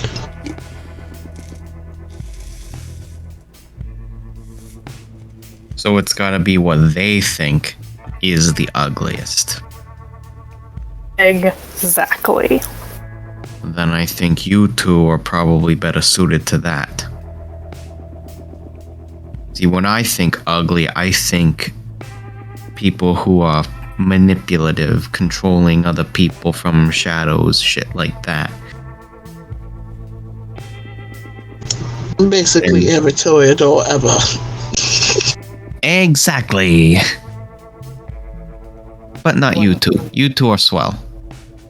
And when I think ugly, I think of people who do the vilest of things and use every means at their disposal to get away with it.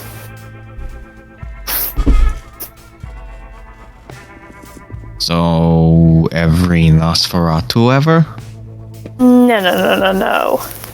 Politicians. And certain priests.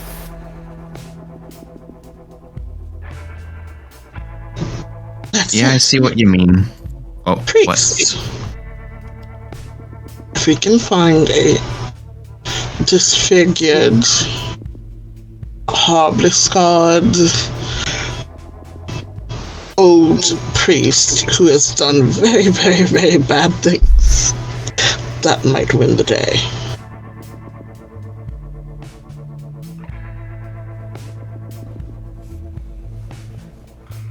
Well, we are going to a church.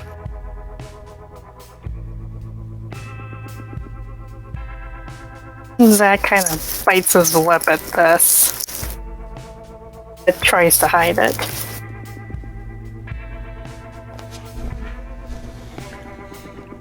The drive south is, despite its distance and the time behind the wheel, a surprisingly quick one. Before you know it, you're easing off of Highway 50 and onto Steger, making the ride onto Lake Shore and taking it north and west. It takes roughly a minute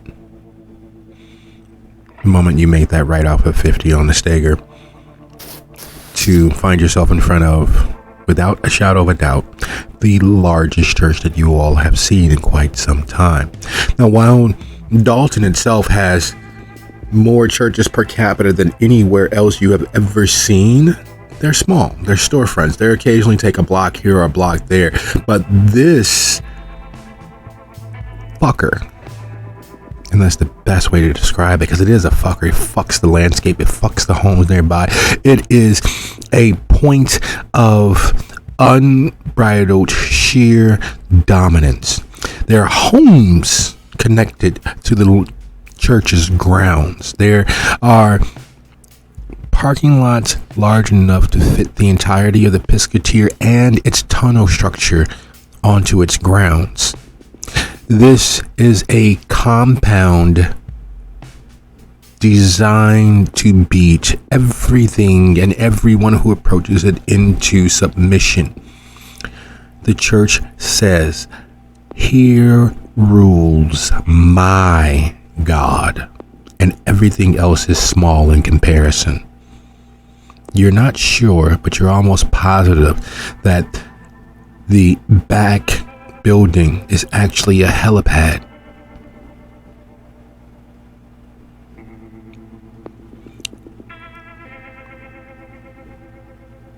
It's disgusting. It is the most ostentatious representation of the wealth of worship you have ever seen.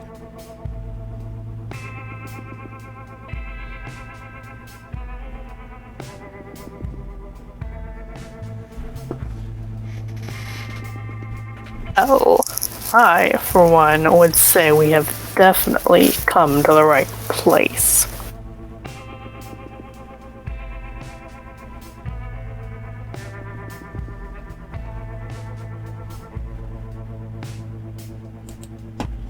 Let's get ourselves an ugly man or woman or whatever. That's the hope. That's the idea. That's what you're here for. You have a mission ahead of you, and by God, nothing will stop you from achieving it. You have, well, a goal. Moving through the property and finding a visitor's place to park, close enough to the exit if it gets to that, and far enough in to show that you are relaxed enough in the presence of such. The moment you pull into the parking slip, you're seeing 6 men led by a platinum blonde with a jawline strong enough to break boulders against. He's a wide man. His nose a little pug-like. Looks as if it's the sort that has been broken several hundred times over to the point where he probably can reset it without thinking. There is a swarthiness to him despite the platinum blonde hair, which, as he grows closer, you realize is in fact his natural hair color, because the matching stubble of the 5 o'clock shadow on his jawline is exactly the same. The 5 men and women at his back have the look of someone from Central Casting. If you called and said, give me your most mafia looking individuals possible, you are sure that those people would fit the bill exactly. Dark suits of blues and blacks. There's a brown in there too. Shoes polished to a nice shine. Enough jewelry that they could probably open up their own shop. And clearly packing more weight in firearms than any singular person might ever need. The fact that they're not brandishing them like amateurs or seeking to overwhelm with just sheer aggression says a lot about the experiences they may have had. And instead of circling the car, they wait on the sidewalk for you all to exit.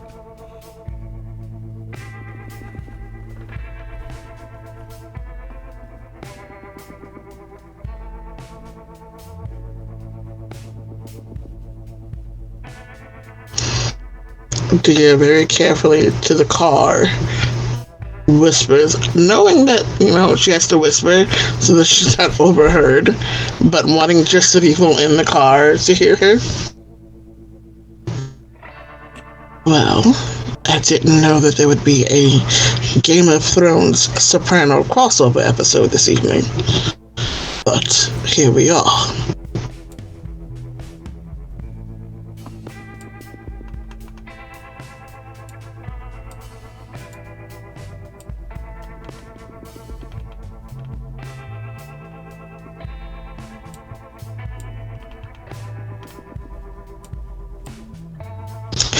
And then smoothing their ponytail, she slides out of the car to standing.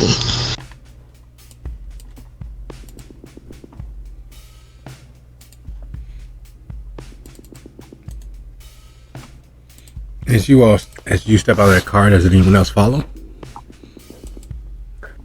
Muzan says, should I be covering my face out in public? Always. Gotcha. And Muzan's gonna try and put on his usual face covering. It's weird for most people, but it's absolutely positively normal for Muzan when heading into public or heading anywhere where there might be public eventually. It's the checking for car keys, wallet, cell phone, balaclava, gloves. Okay, balaclava, gloves, car keys. What am I forgetting? Oh, cell phone. And it's one of those where you not only check your pockets, but what's in them, the usual pre-leaving ritual. And luckily for him, it is in fact a ritual because, well, there's no disguising that there's something wholly unnatural about him. Something, well, hideous.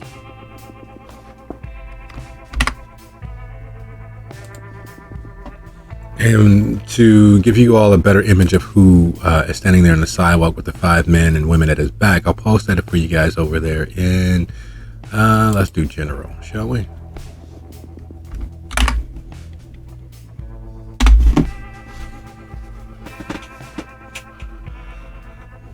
I'm not even going to try to pronounce that last name.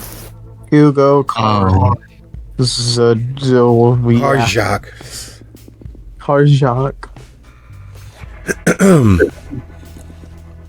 So as you all step out of the vehicle, Muzan securing the balaclava in place and everyone's closing the door and moving toward the sidewalk, he moves forward in what could be best surmised as a meeting of the fates, a crossing of the streams. There is a clearly delineated moment that you all are passing. It is more than a halfway point. It is something. It is a Rubicon. It is a border of things. And he extends his hand. And instead of reaching towards Frost, which most people would have, because he is by far the oldest looking of you all. And with Muzan wearing the balaclava, he clearly seems to be the muscle, though weirdly attired. And he sends his hand towards the. I'm Hugo. I heard you guys were coming. I'll take you inside to speak with the proprietress.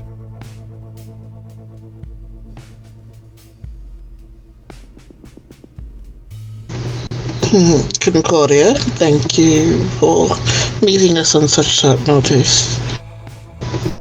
And he looks past you and looks at your circle of associates. No offense, but is anybody packing?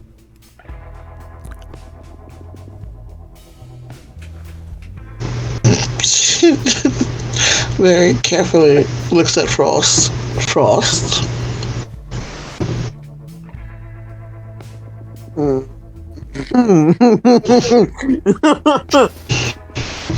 Would that be a We are problem? entering somebody else's home. We'll give you a minute to secure your things in your car.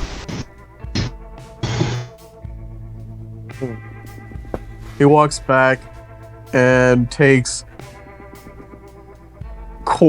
like normal people would, place one gun and then walk back. You'll see him do several movements and then walk back. like it took way longer than normal people. Why? Why do you need that many? Because reloading can be a bitch sometimes. Well, not to overplay our hand. There are certain laws that I think I should probably reiterate just so that we are on the same accord. Once we enter into that building, the hospitality extended will solely be based upon your obeying to the laws of comity. Are we of an accord with this? Sounds good to me. Okay then. Concordia White and your party, if you follow me. And the five persons behind him immediately form a cordon, to which he walks down the middle and waits for you all to follow.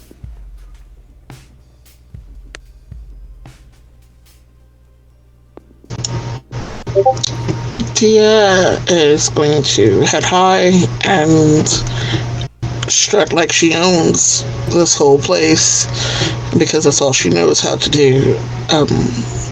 It's obviously they're a little bit outgunned as far as gunfight goes, but she's not going to let that shake her at all.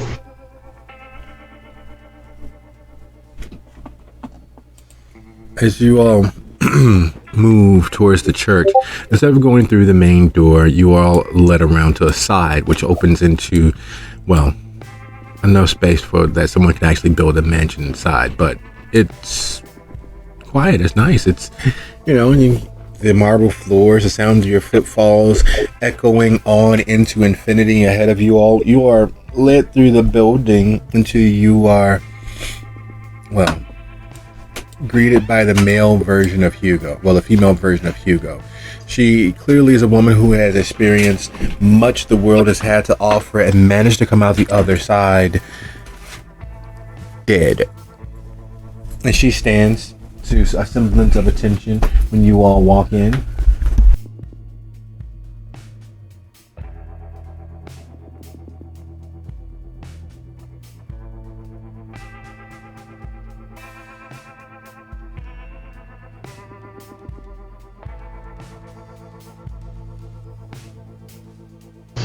Wait, did you ask do we all walk in or? Yes, as you all walk in, you're greeted with a female version of Hugo.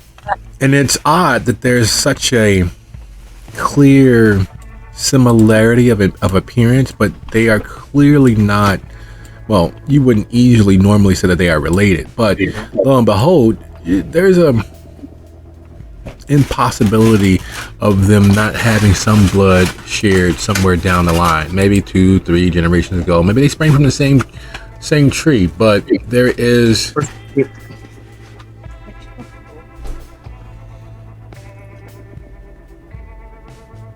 some immediate familial connection. to anyone with eyes, at least. I'll put a picture up for you.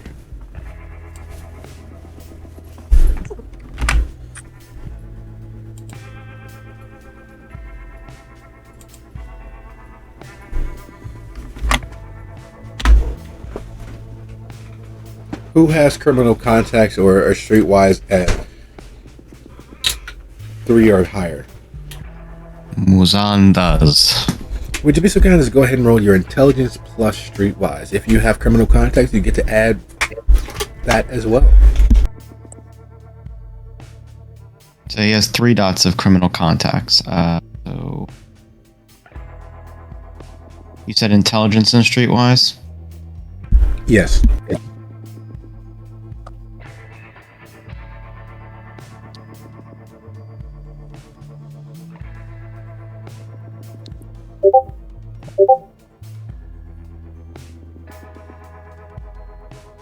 Yeah, that is a 7.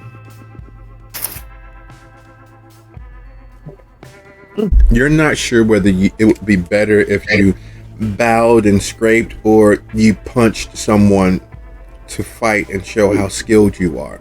There are very few times in your entire existence where you've come face to face with criminal royalty.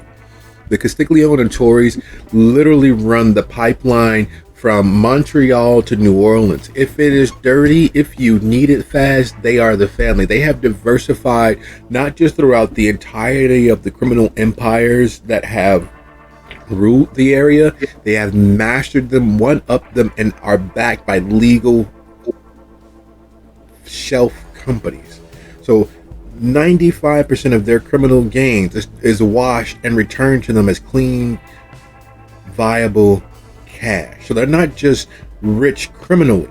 They're not just street rich with disposable income. They are rich, and they have mastered a way of living in 2 different worlds without anyone becoming the wiser. This is Mama Castiglione herself, the queen mother of the C&T empires.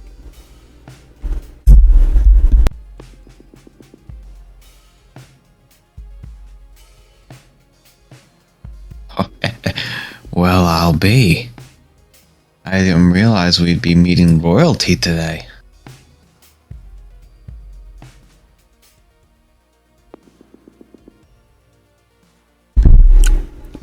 Don't worry about that. Pull up a sit down. How you guys doing? I understand that Silk, our friend over in Gary, says you need something very specific.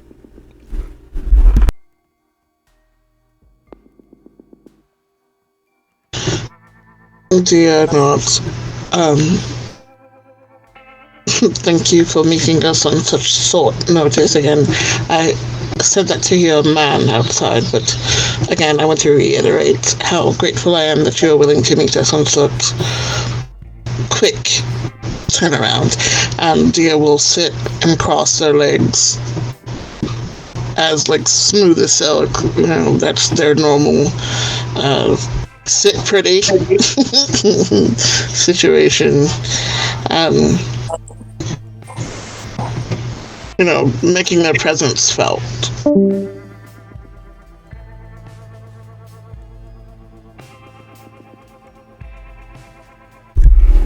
She didn't go into details.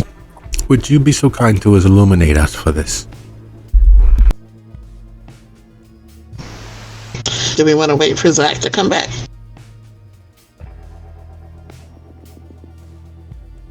Nah, I think just Zach just up and died mid-scene.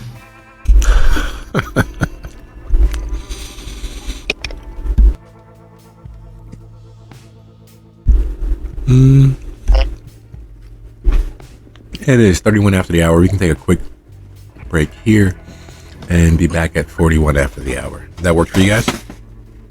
Wait, Yeah, did we that sounds take a good. break last time? I just realized. We did not. We went straight through. But we're taking a quick 10 here. So see you guys back at 41 after.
All right, people. It is 41 after the hours. Who's back? I'm here. I came back. My laptop froze, so I had to reboot it. All right, welcome back. So we're just waiting on Dia.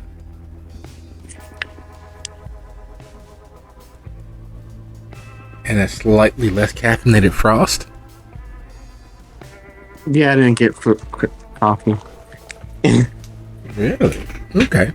Well, to bring you up to speed, Zach, you all are sitting in front of Criminal Royalty, the head of the C&T, the Castiglione and Tory criminal empires. There's a multiplicity of them throughout the U.S., from Montreal all the way down to New Orleans. And they control several different trades and do a shit ton of trafficking, as well as have fingers in nearly every form of vice, from hiring hitters to, well, providing the drugs to keep the hitters mellow.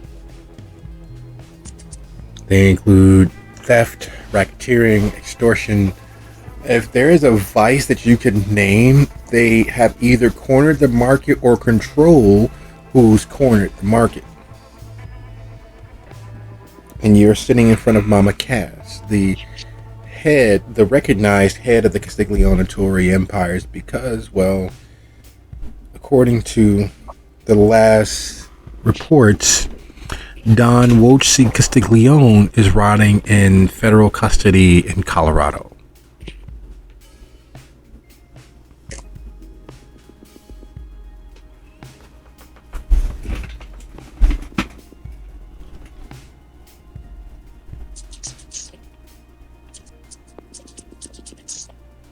Alrighty.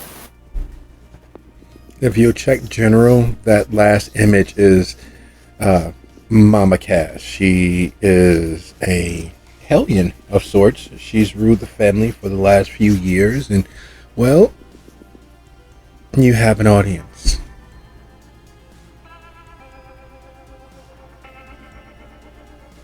And the image above her is Hugo Karjaks. He's not a Castiglione, he's more of their fixer.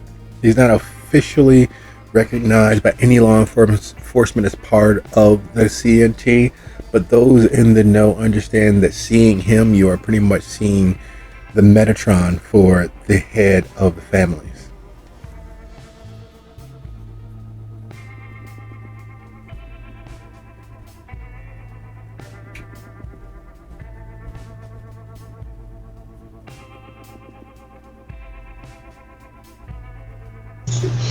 So Dia is looking at Mama Cass and,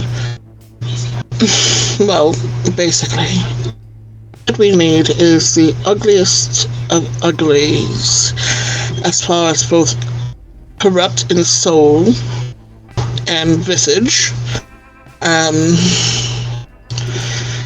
The worst of the worst, basically.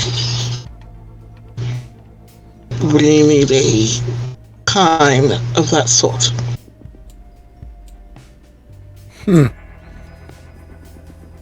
A kind, you say? Huh. Now, why would you use this language with me? Do you think that I understand German and I understand that that's a cow? Or is there something else you're getting at?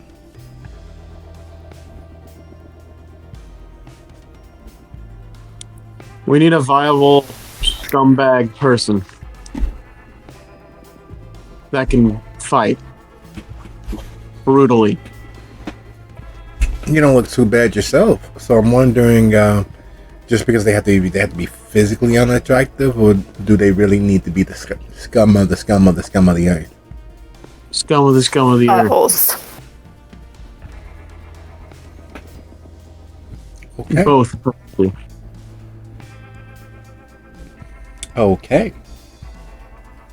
Well, Silk is a friend of a friend of a friend. I don't know if you guys know anything about the Acampos. They run a lot of the ports on the East Coast. Lovely African family. Despite what you think, they're not all running around the jungle or anything like that. They're involved in organized crime. She used to date one of their enforcers. And that's how we connected, as it were. Through her connection with the Campos and, well, anyway. So, she doesn't owe us any favors. She keeps everything business. But in this time, in this climate, with everything going the way that it is going, with everything getting worse all the time, we could always use more friends. We could always use more associates. So this favor that we can do for you, while there is, of course, a small negotiable fee, is more important for us in this current state of affairs. We already have more money than we could possibly need. We already have more wealth than I can ever pass down to all of my children or all of my son's children. What we need are friends. If we have an arrangement, we make this deal, I would need you all to babysit for me. Do you think you'll be able to do this? I would be able to. Oh, so gung-ho and so happy about it. Excellent. You, my friend. Can I call you my friend? You want friends? We'll be your friends. Excellent. I have two lovely college children who are in a horrible relationship. They're friends of the family, kind of family. It's a weird situation. Well, if you're friends, I'll go ahead and share a little with you. My old man, back in the day, wasn't able to keep it in his pants. And so we have a lot of would-be orphans running around. And we try to look out for family, because family is very important to us. And friends, who are family that we choose, are very important to us. They've recently come into a poor time. Their mother is sick. And we are keeping them safe because of the poor, violent relationships that exist around them. We'd like you to keep a watch on them. Keep them safe, provide them food, drink, beverage, the usual. Room and board, basically. And we'll take care of everything else. Does this work for you?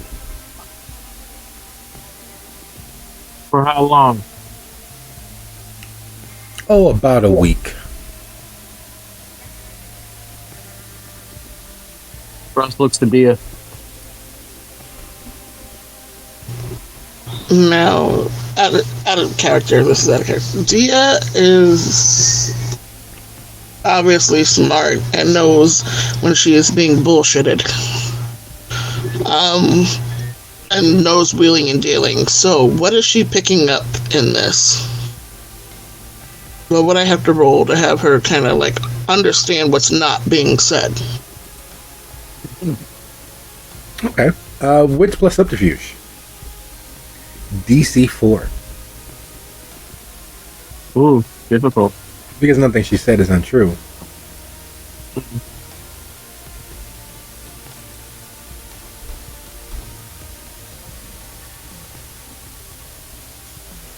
But it's not what the truth that has been said that Dia is hoping to see through.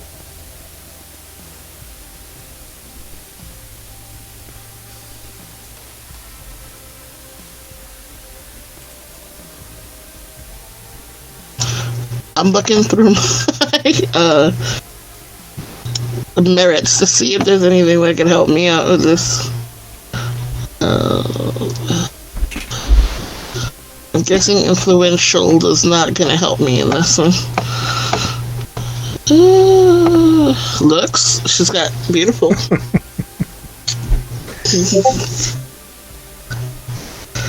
Oh, shoot. Only beautiful? Yeah, because I've literally only got 3 dots compared. Subterfuge is 2 unless it's seduction. And then wits is 1. So it's possible, but not likely. Heck it.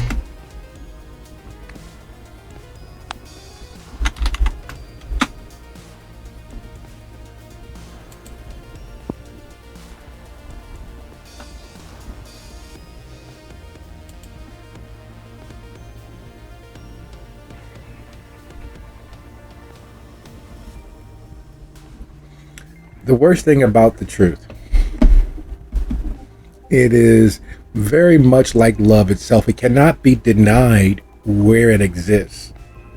It's one of the most effective ways to pull the wool over someone's eye, give them the exact truth. Many liars, many con men, many politicians and lawyers will tell you that as long as you mix in a little truth, it makes things more believable. But you don't care that it seems believable when you present the exact total truth. What you may not present, however, and where a lot of people find themselves dancing on that line of honesty, is lies of omission can still be detected. They can still be picked up. The little furtive looks aside, or the uncentered disbalance that comes from a person or a body who does not want to lie. Your body will rat you out more times than not, and it's not something that people that don't know you might ever be able to pick up on, but it's always there. There is a gag factor when lies are spewed or the truth is attempted to be hidden, when you leave things out or you talk around a thing. However, for all of their experience, Dia does not detect those omissions. Dia does not detect anything that is not the truth. And the worst thing is, as Dia listens, she hears a considerable amount of pain, a discomfort in sharing, which comes only when you're sharing something that you find odious, when the truth itself makes one uncomfortable. And that's what she picks up. Mama Cass, on their first meeting, is giving them potential information that could prove damning, at least to their personal sense of self later. And therein lies where Dia picks up the con. It's the Spanish prisoner, where to get someone else's wallet or to get someone else's trust, you must first give them yours. And that's exactly what Mama Cass is doing, giving the entirety of her trust, giving you the opportunity to run off with her wallet, giving you the opportunity to do something horrible to something that she values.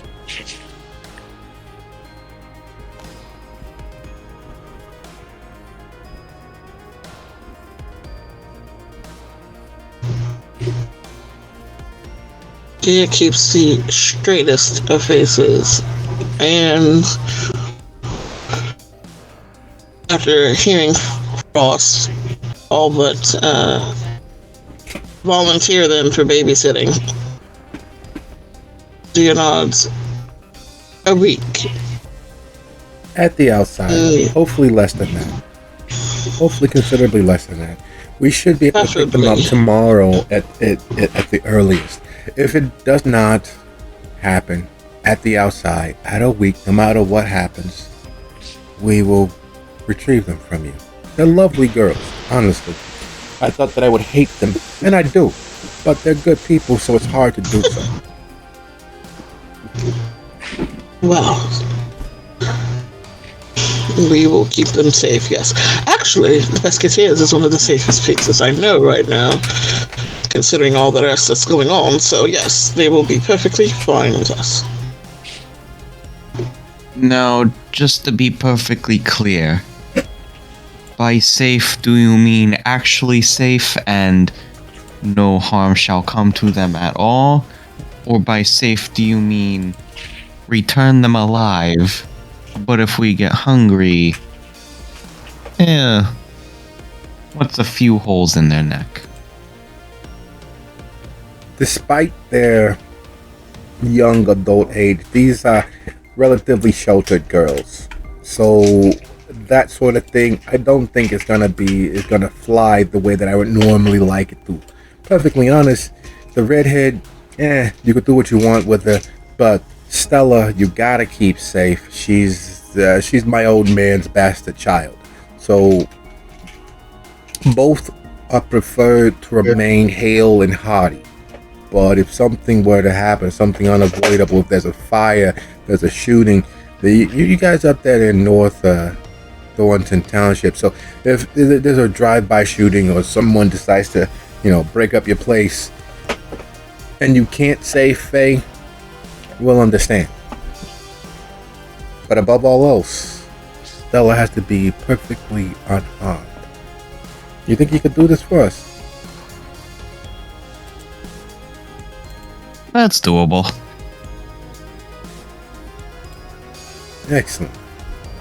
Now, I was just giving you shit about talking about all of the kindred stuff. These girls have been made aware that the world is not as light and filled with pixie dust as they've been led to believe. They know that we exist, and they know that they have been in the clutches of one of the most pernicious evils of our kind, preying on our family, bringing drama, dilemma, and pain to their lives. It's always a shame when someone close to you is a monster. But we're doing our best to help these girls out.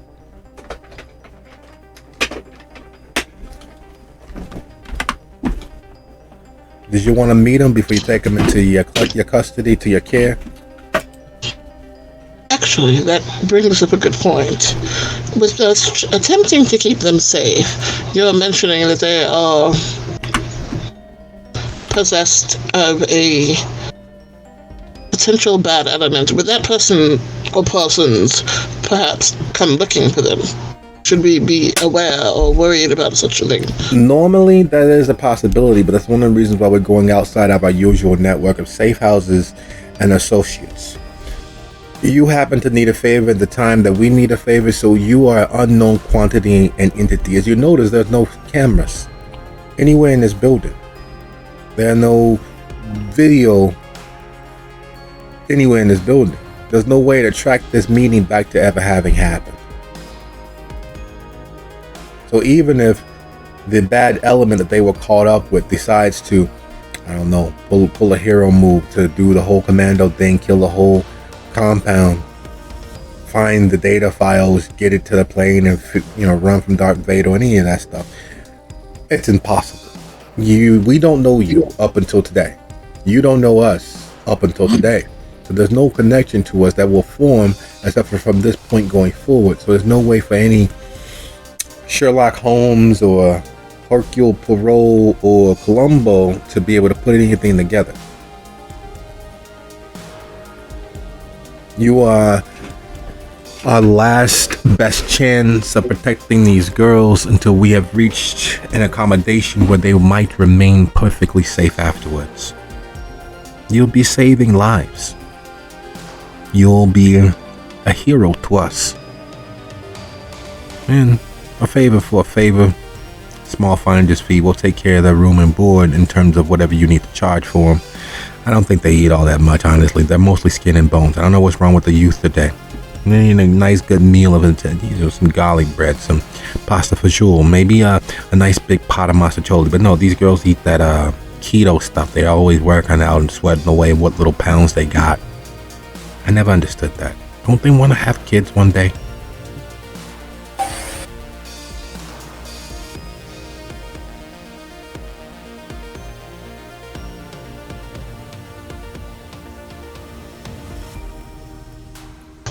Dia does not say what they are thinking right now.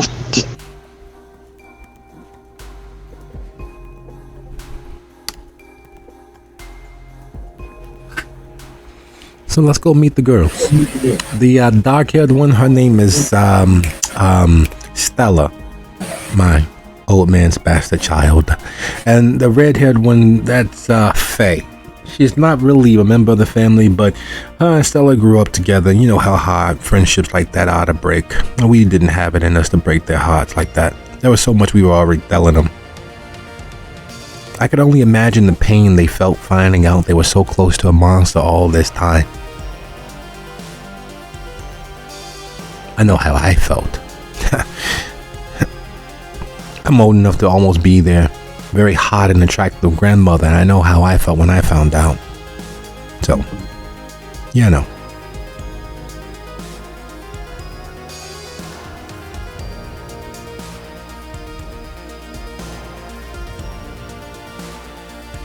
3 minutes later, you guys are inside of what could best be described as a bank vault that has been turned into an apartment unto itself.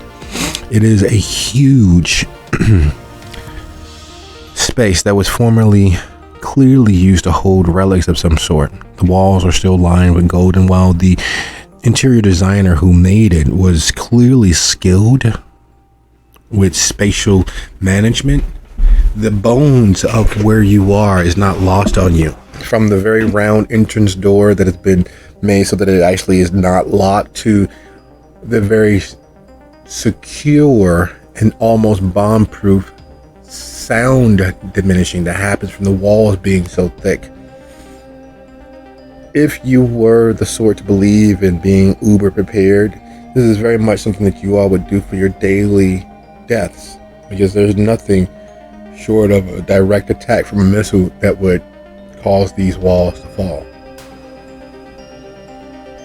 Smoked out in a huge bamboo rattan is a redhead who has her one pink sock on and one blue sock on, both with Cookie Monster and Big Birds all over them, lounging and spinning in the bamboo rattan, while on a laptop, crisscross applesauce at a coffee table is a dark-haired young girl who is clearly old enough to potentially drink, or almost old enough to drink, but there's a youthfulness about the two of them that immediately make you think of high school girls.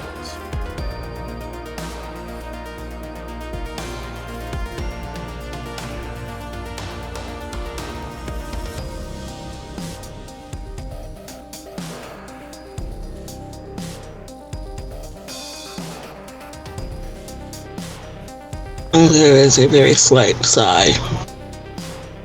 And then Tia looks towards Zach and gives him a very pointed, do not touch look. And the redhead is spinning in the chair, and she stops, she looks up. Oh my God, Stella, look!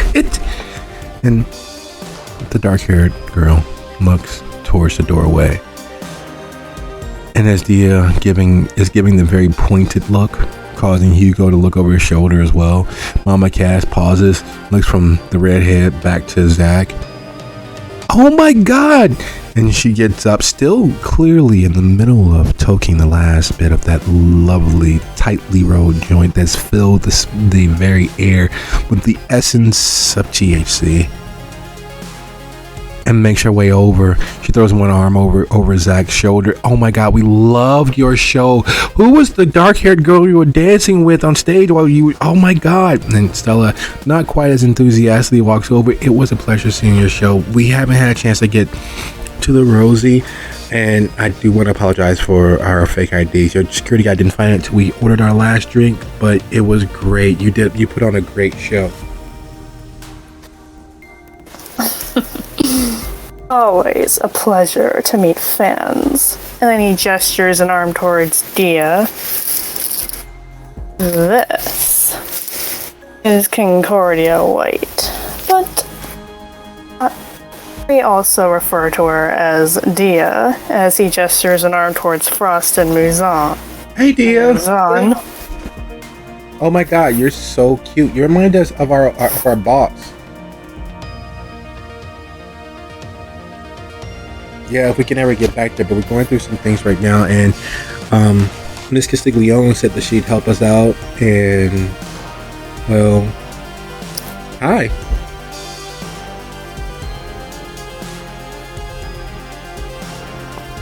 In what way do I remind you of your boss?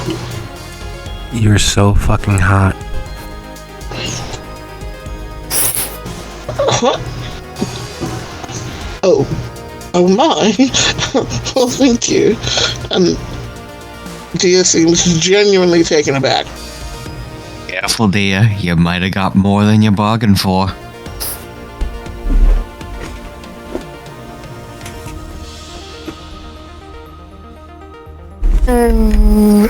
Zach looks over to Mama Cash.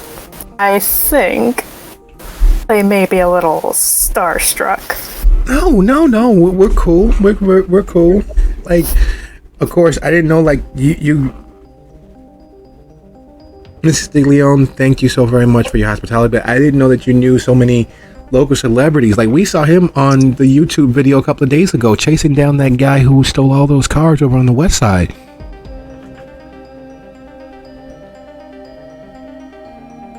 I beg your pardon? The old guy, Frost. He's like Chicago's Dog the Bounty Hunter. There's like 45 YouTube videos about him. I'm sorry, we work at a shelter, so we get a lot of time when the clients are resting or when they don't need help on the computers to wash dishes and listen to YouTube on our headphones. So we watch a lot of videos. Between school and work, we don't really do much else except for party occasionally.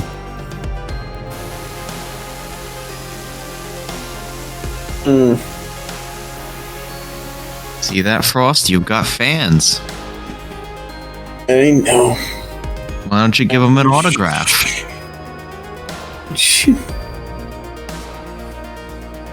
I'm pretty sure, not to be a prick, it's more than 45. He just puts his hand on his head, like kind of disappointed, but also, you know, has a small smirk because, hey, he's been recognized. Well, girls, these lovely folks, Miss White and her associates, will make sure that you all are properly appointed, and when things are worked out, we'll get you back to your brother and your friends once you're comfortable being alone with them. But until then, you know, we want you all to feel that you're amongst family, and these are friends of the family who do everything they can to keep you all safe, okay? Sure thing, Miss Castiglione. Thank you so much. Do they know? Oh yeah, sure, they know. They're Lutheran as well. They're from a different family. That's the reason why they're only a friend of the family, but they're close. They're cousins, you might say. And then the two girls look from Mama Cass to Dia. The bewilderment is clear. And then they look back.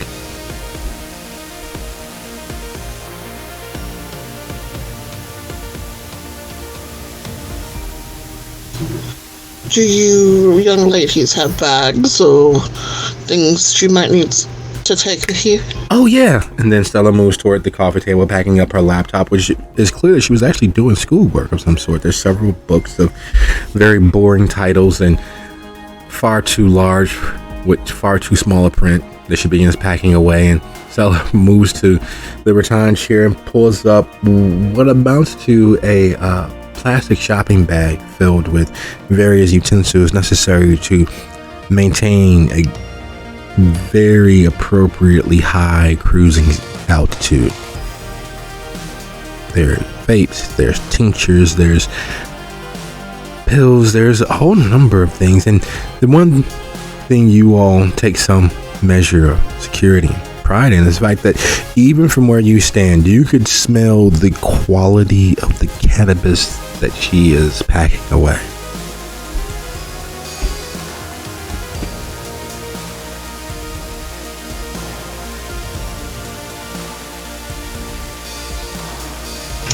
It seems you have a very healthy hobby there.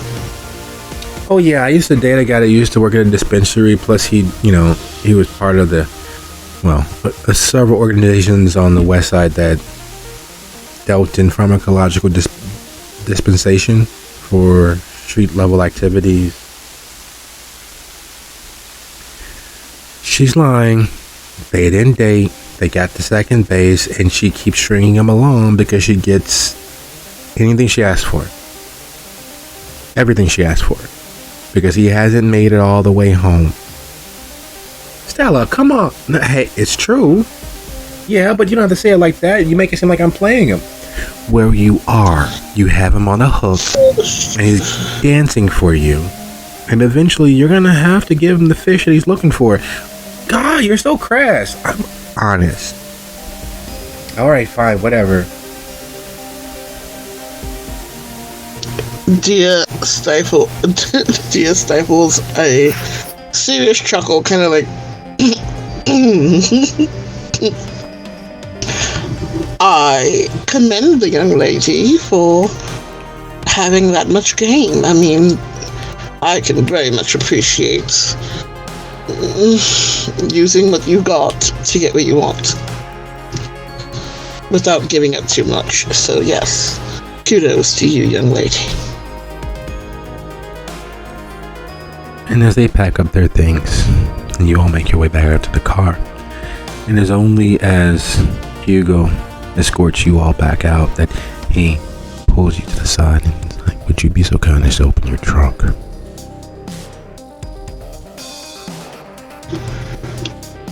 Oh, okay.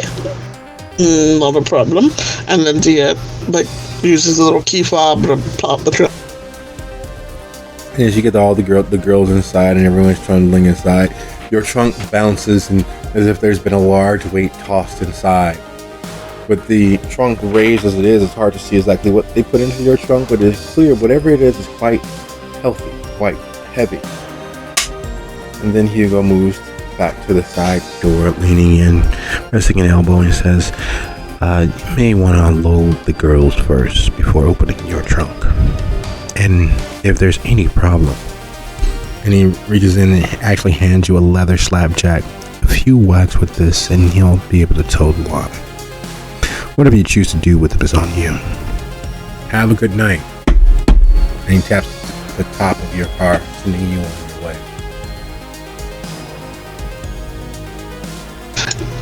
Dia very carefully hands the slapjack to Frost, but knows that if push came to shove, they wouldn't really probably need that because they had the dominate and all that other stuff going on, but they hand a weapon over to Frost.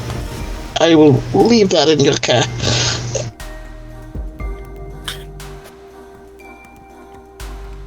The what? The slapjack, she puts it in Frost's hand because What is weapon. It's I think it's like a leather thing. It feels like it's that thing. No, it's a coin thing. It holds coins. But yes, it hurts if you get whacked with it. It doesn't hold coins, but okay. Well, I googled it. What is a slapjack? And it has coins in it. Coins are never removed. It's not really ever coins unless, of course, you're doing a DIY.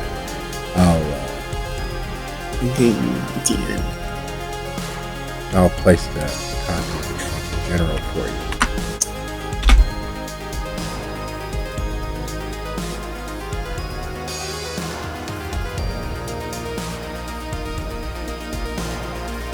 Yeah, that's a DIY and it's not the actual thing. The actual thing is a leather cudgel designed to slap people with if they get out of line. It's a self-defense tool, though it's usually not used defensively.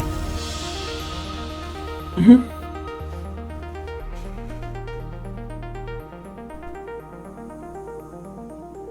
You all make it back to the Piscateers. The drive equally as long, giving you an opportunity to discuss amongst yourself what is the actual play here.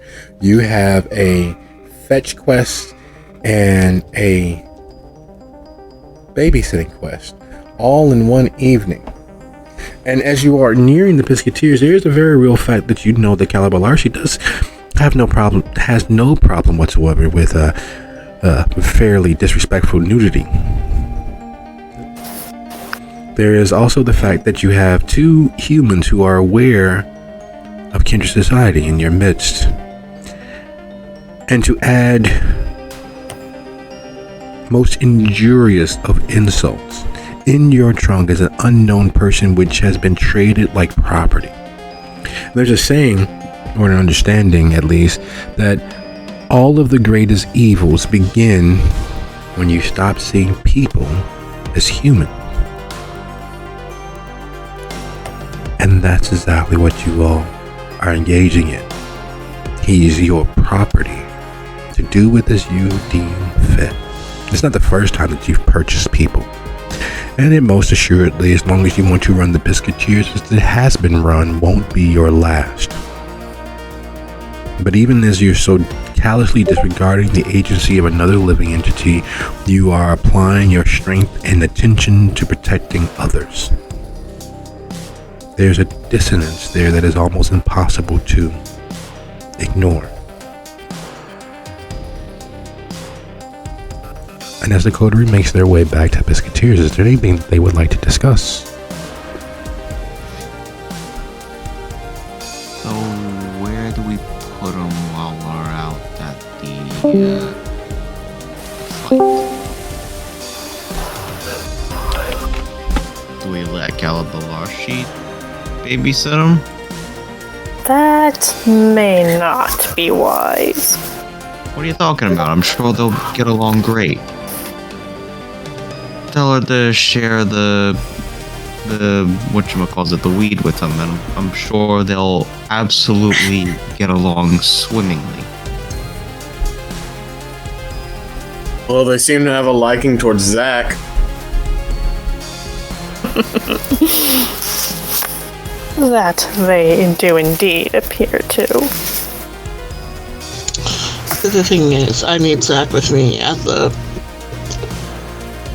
party this evening because they are also one of the roses, and as such must accompany me.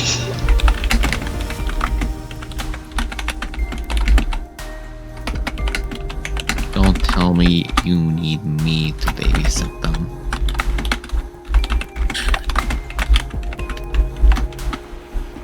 Really, it's up to them. Do they want... Which bodyguard do they want? Me or you? Well, not to interrupt, says Stella, finally looking up and out of her phone. We are adults. We can look after ourselves. Then why are you being shipped to a safe house? Because my brother, she clears her throat. Because my brother's a vampire. Him and his friends have been tearing up the entirety of Chicago. They are a criminal outfit called the Hounds. They're the reason why several of the fires throughout the city have been created. They're the reason why several priests throughout the northern suburbs no longer live. And they're the reason why several of our friends have disappeared over the years. They work for someone called the Prince. And they don't care that we could get caught up in their violence. And Miss Castigliones said you guys were friends. So I'm not afraid of my brother. I never have been. He's always been my strong protector, and I love him to death. But to keep the fact that he's a blood-sucking monster, and for all the things that he's done, I don't know. I don't know how to deal with that right now, especially being as he knew who our father was and didn't tell me.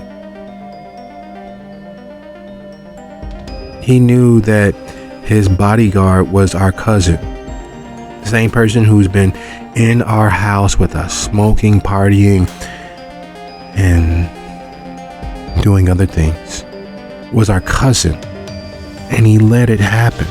There's a night I got home from the gym at our old apartment, and I woke up in my bed with no clothes on.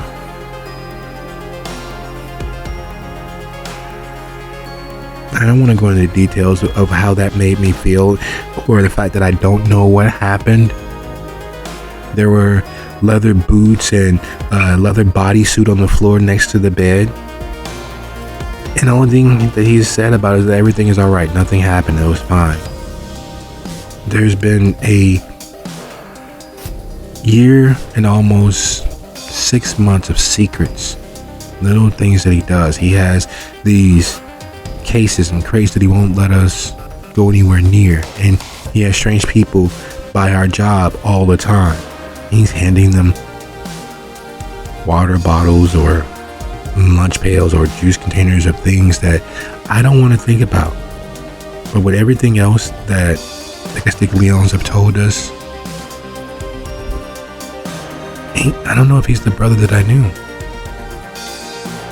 And my mom and my dad, they're having a moment in the hospital. And when I called him to talk about it, to come down, he never did.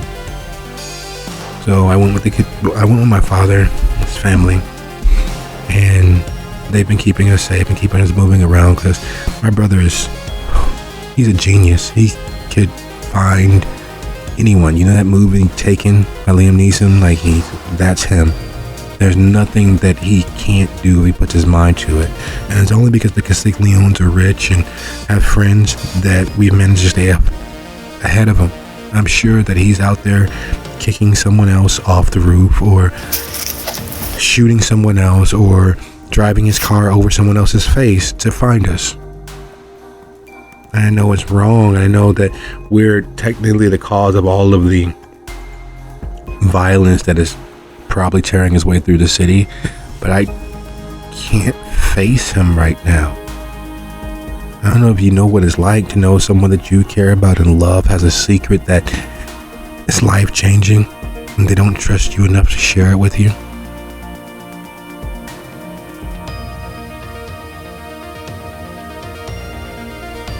And then Stella chimes in. You're saying, Zach?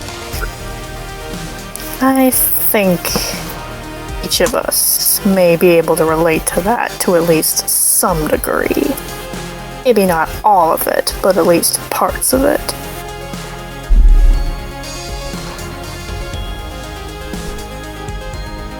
And the worst part is,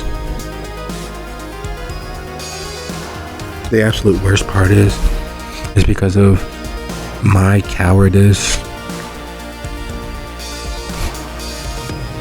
My mom is in the hospital by herself right now. My dad is probably going crazy. Not my biological father, but my dad, the good man that raised me and Lucio and Stella. He's dealing with all this by himself because of my brother's secrets.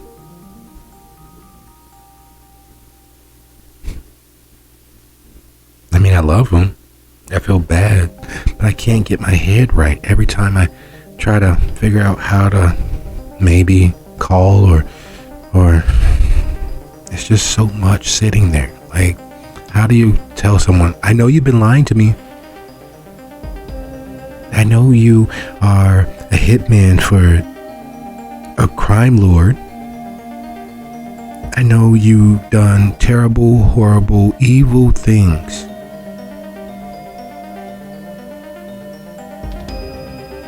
Oh dear, hearing this, just kind of, she's been trying to do her best to not interrupt this whole bearing of souls, but every time they mention that the hounds and the crime lord, it's like itching at the back of her throat to speak because she knows otherwise. And she just kind of, bear with me, please, for one moment, if you will. Just humor me, if you could. This prince that you speak of, I do not know them as criminal, or somebody who would have such thugs working for them. Are you sure? Not to say that your protectors are mistaken, but it doesn't sound like what I've come to know of the prince or those that they call hounds. Because I'm sure that your brother is not the only hound or hounds. They're a group, kind of like vampire cops, if you would.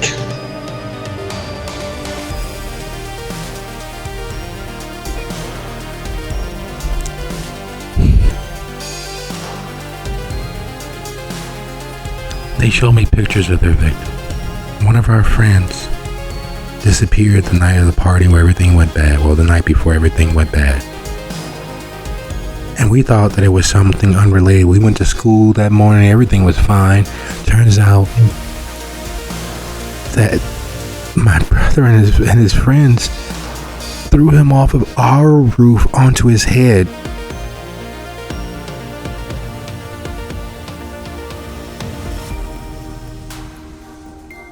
If I had known, maybe I could have.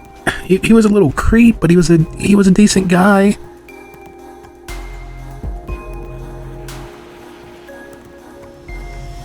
And there's other things. I don't know how.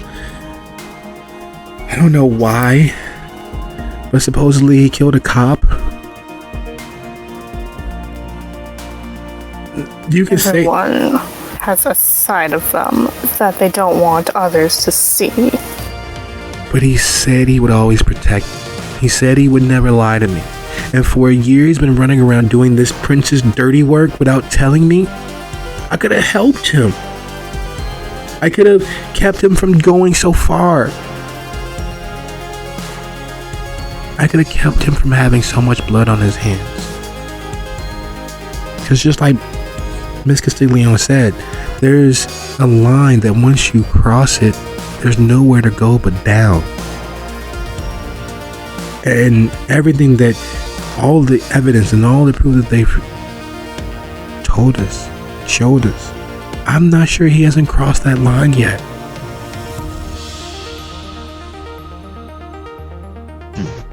Well, darling, I understand how you feel, and I understand that you are very, very disappointed and saddened by your brother's behavior. But at the same time, I will give you this one small truism that I have learned in all my many years of as I am.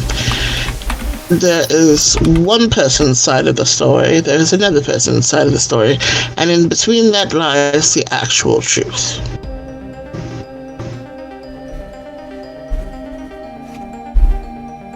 Miss Castigliones said that she's working it out and that they're gonna arrange a conversation, a meeting. She called it a sit down. Like, that's what the old families used to call it. And I believe her. Like,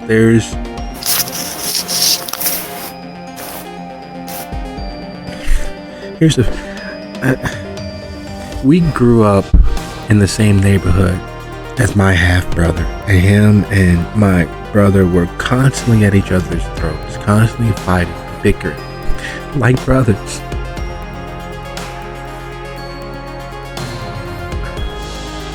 And my brother knew. My brother knew that our family wasn't just the five of us, me, him, my mom, my dad, and Stella. He knew.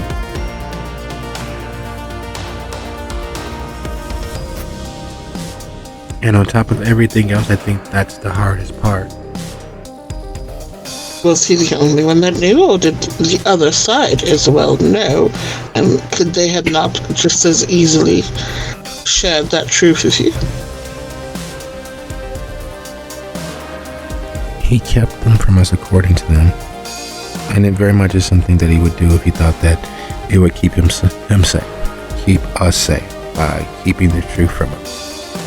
By doing what he felt was right to protect us. Because Miss Castigliones said that even in all that he does for this prince, that he's kind of not only just a badass, but heroic about it as well. Supposedly, he's the reason why my half-brother's still alive.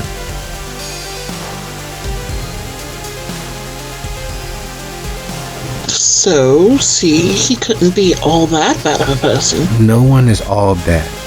But when you break a trust, especially the trust that has kept me going, you think I really want to spend all my time either at work or at school? I've been trying to finish my degree for him, to be the better version of myself, and to know that it's all built on a lie, that he could keep this from us. And as she gets to that point, and she's clearly holding back tears, you guys are finally at the Piscateers. You all are home, with so much more to do over the course of the night. But the truth of the matter is that there's a lot. You stepped right into the middle of a family drama that is so pertinent and so important that a multi-billion-dollar enterprise has asked your help.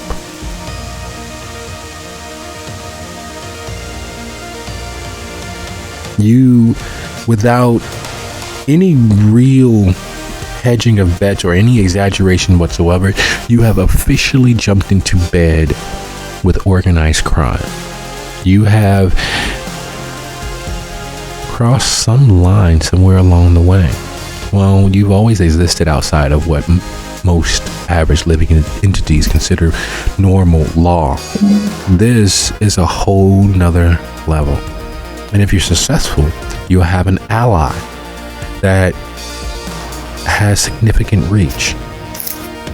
You'll have an ally that has significant ties to various criminal organizations and crime families throughout the US.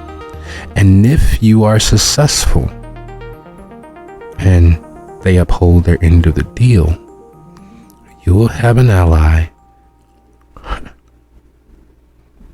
for which there is no line that is too far to cross. And if you have nothing to lose, you only have something to gain. And with that consideration, I'd like to thank you all for a lovely episode. And I look forward to seeing you all next time. Good night, everybody. Night. Night. Good night, everyone.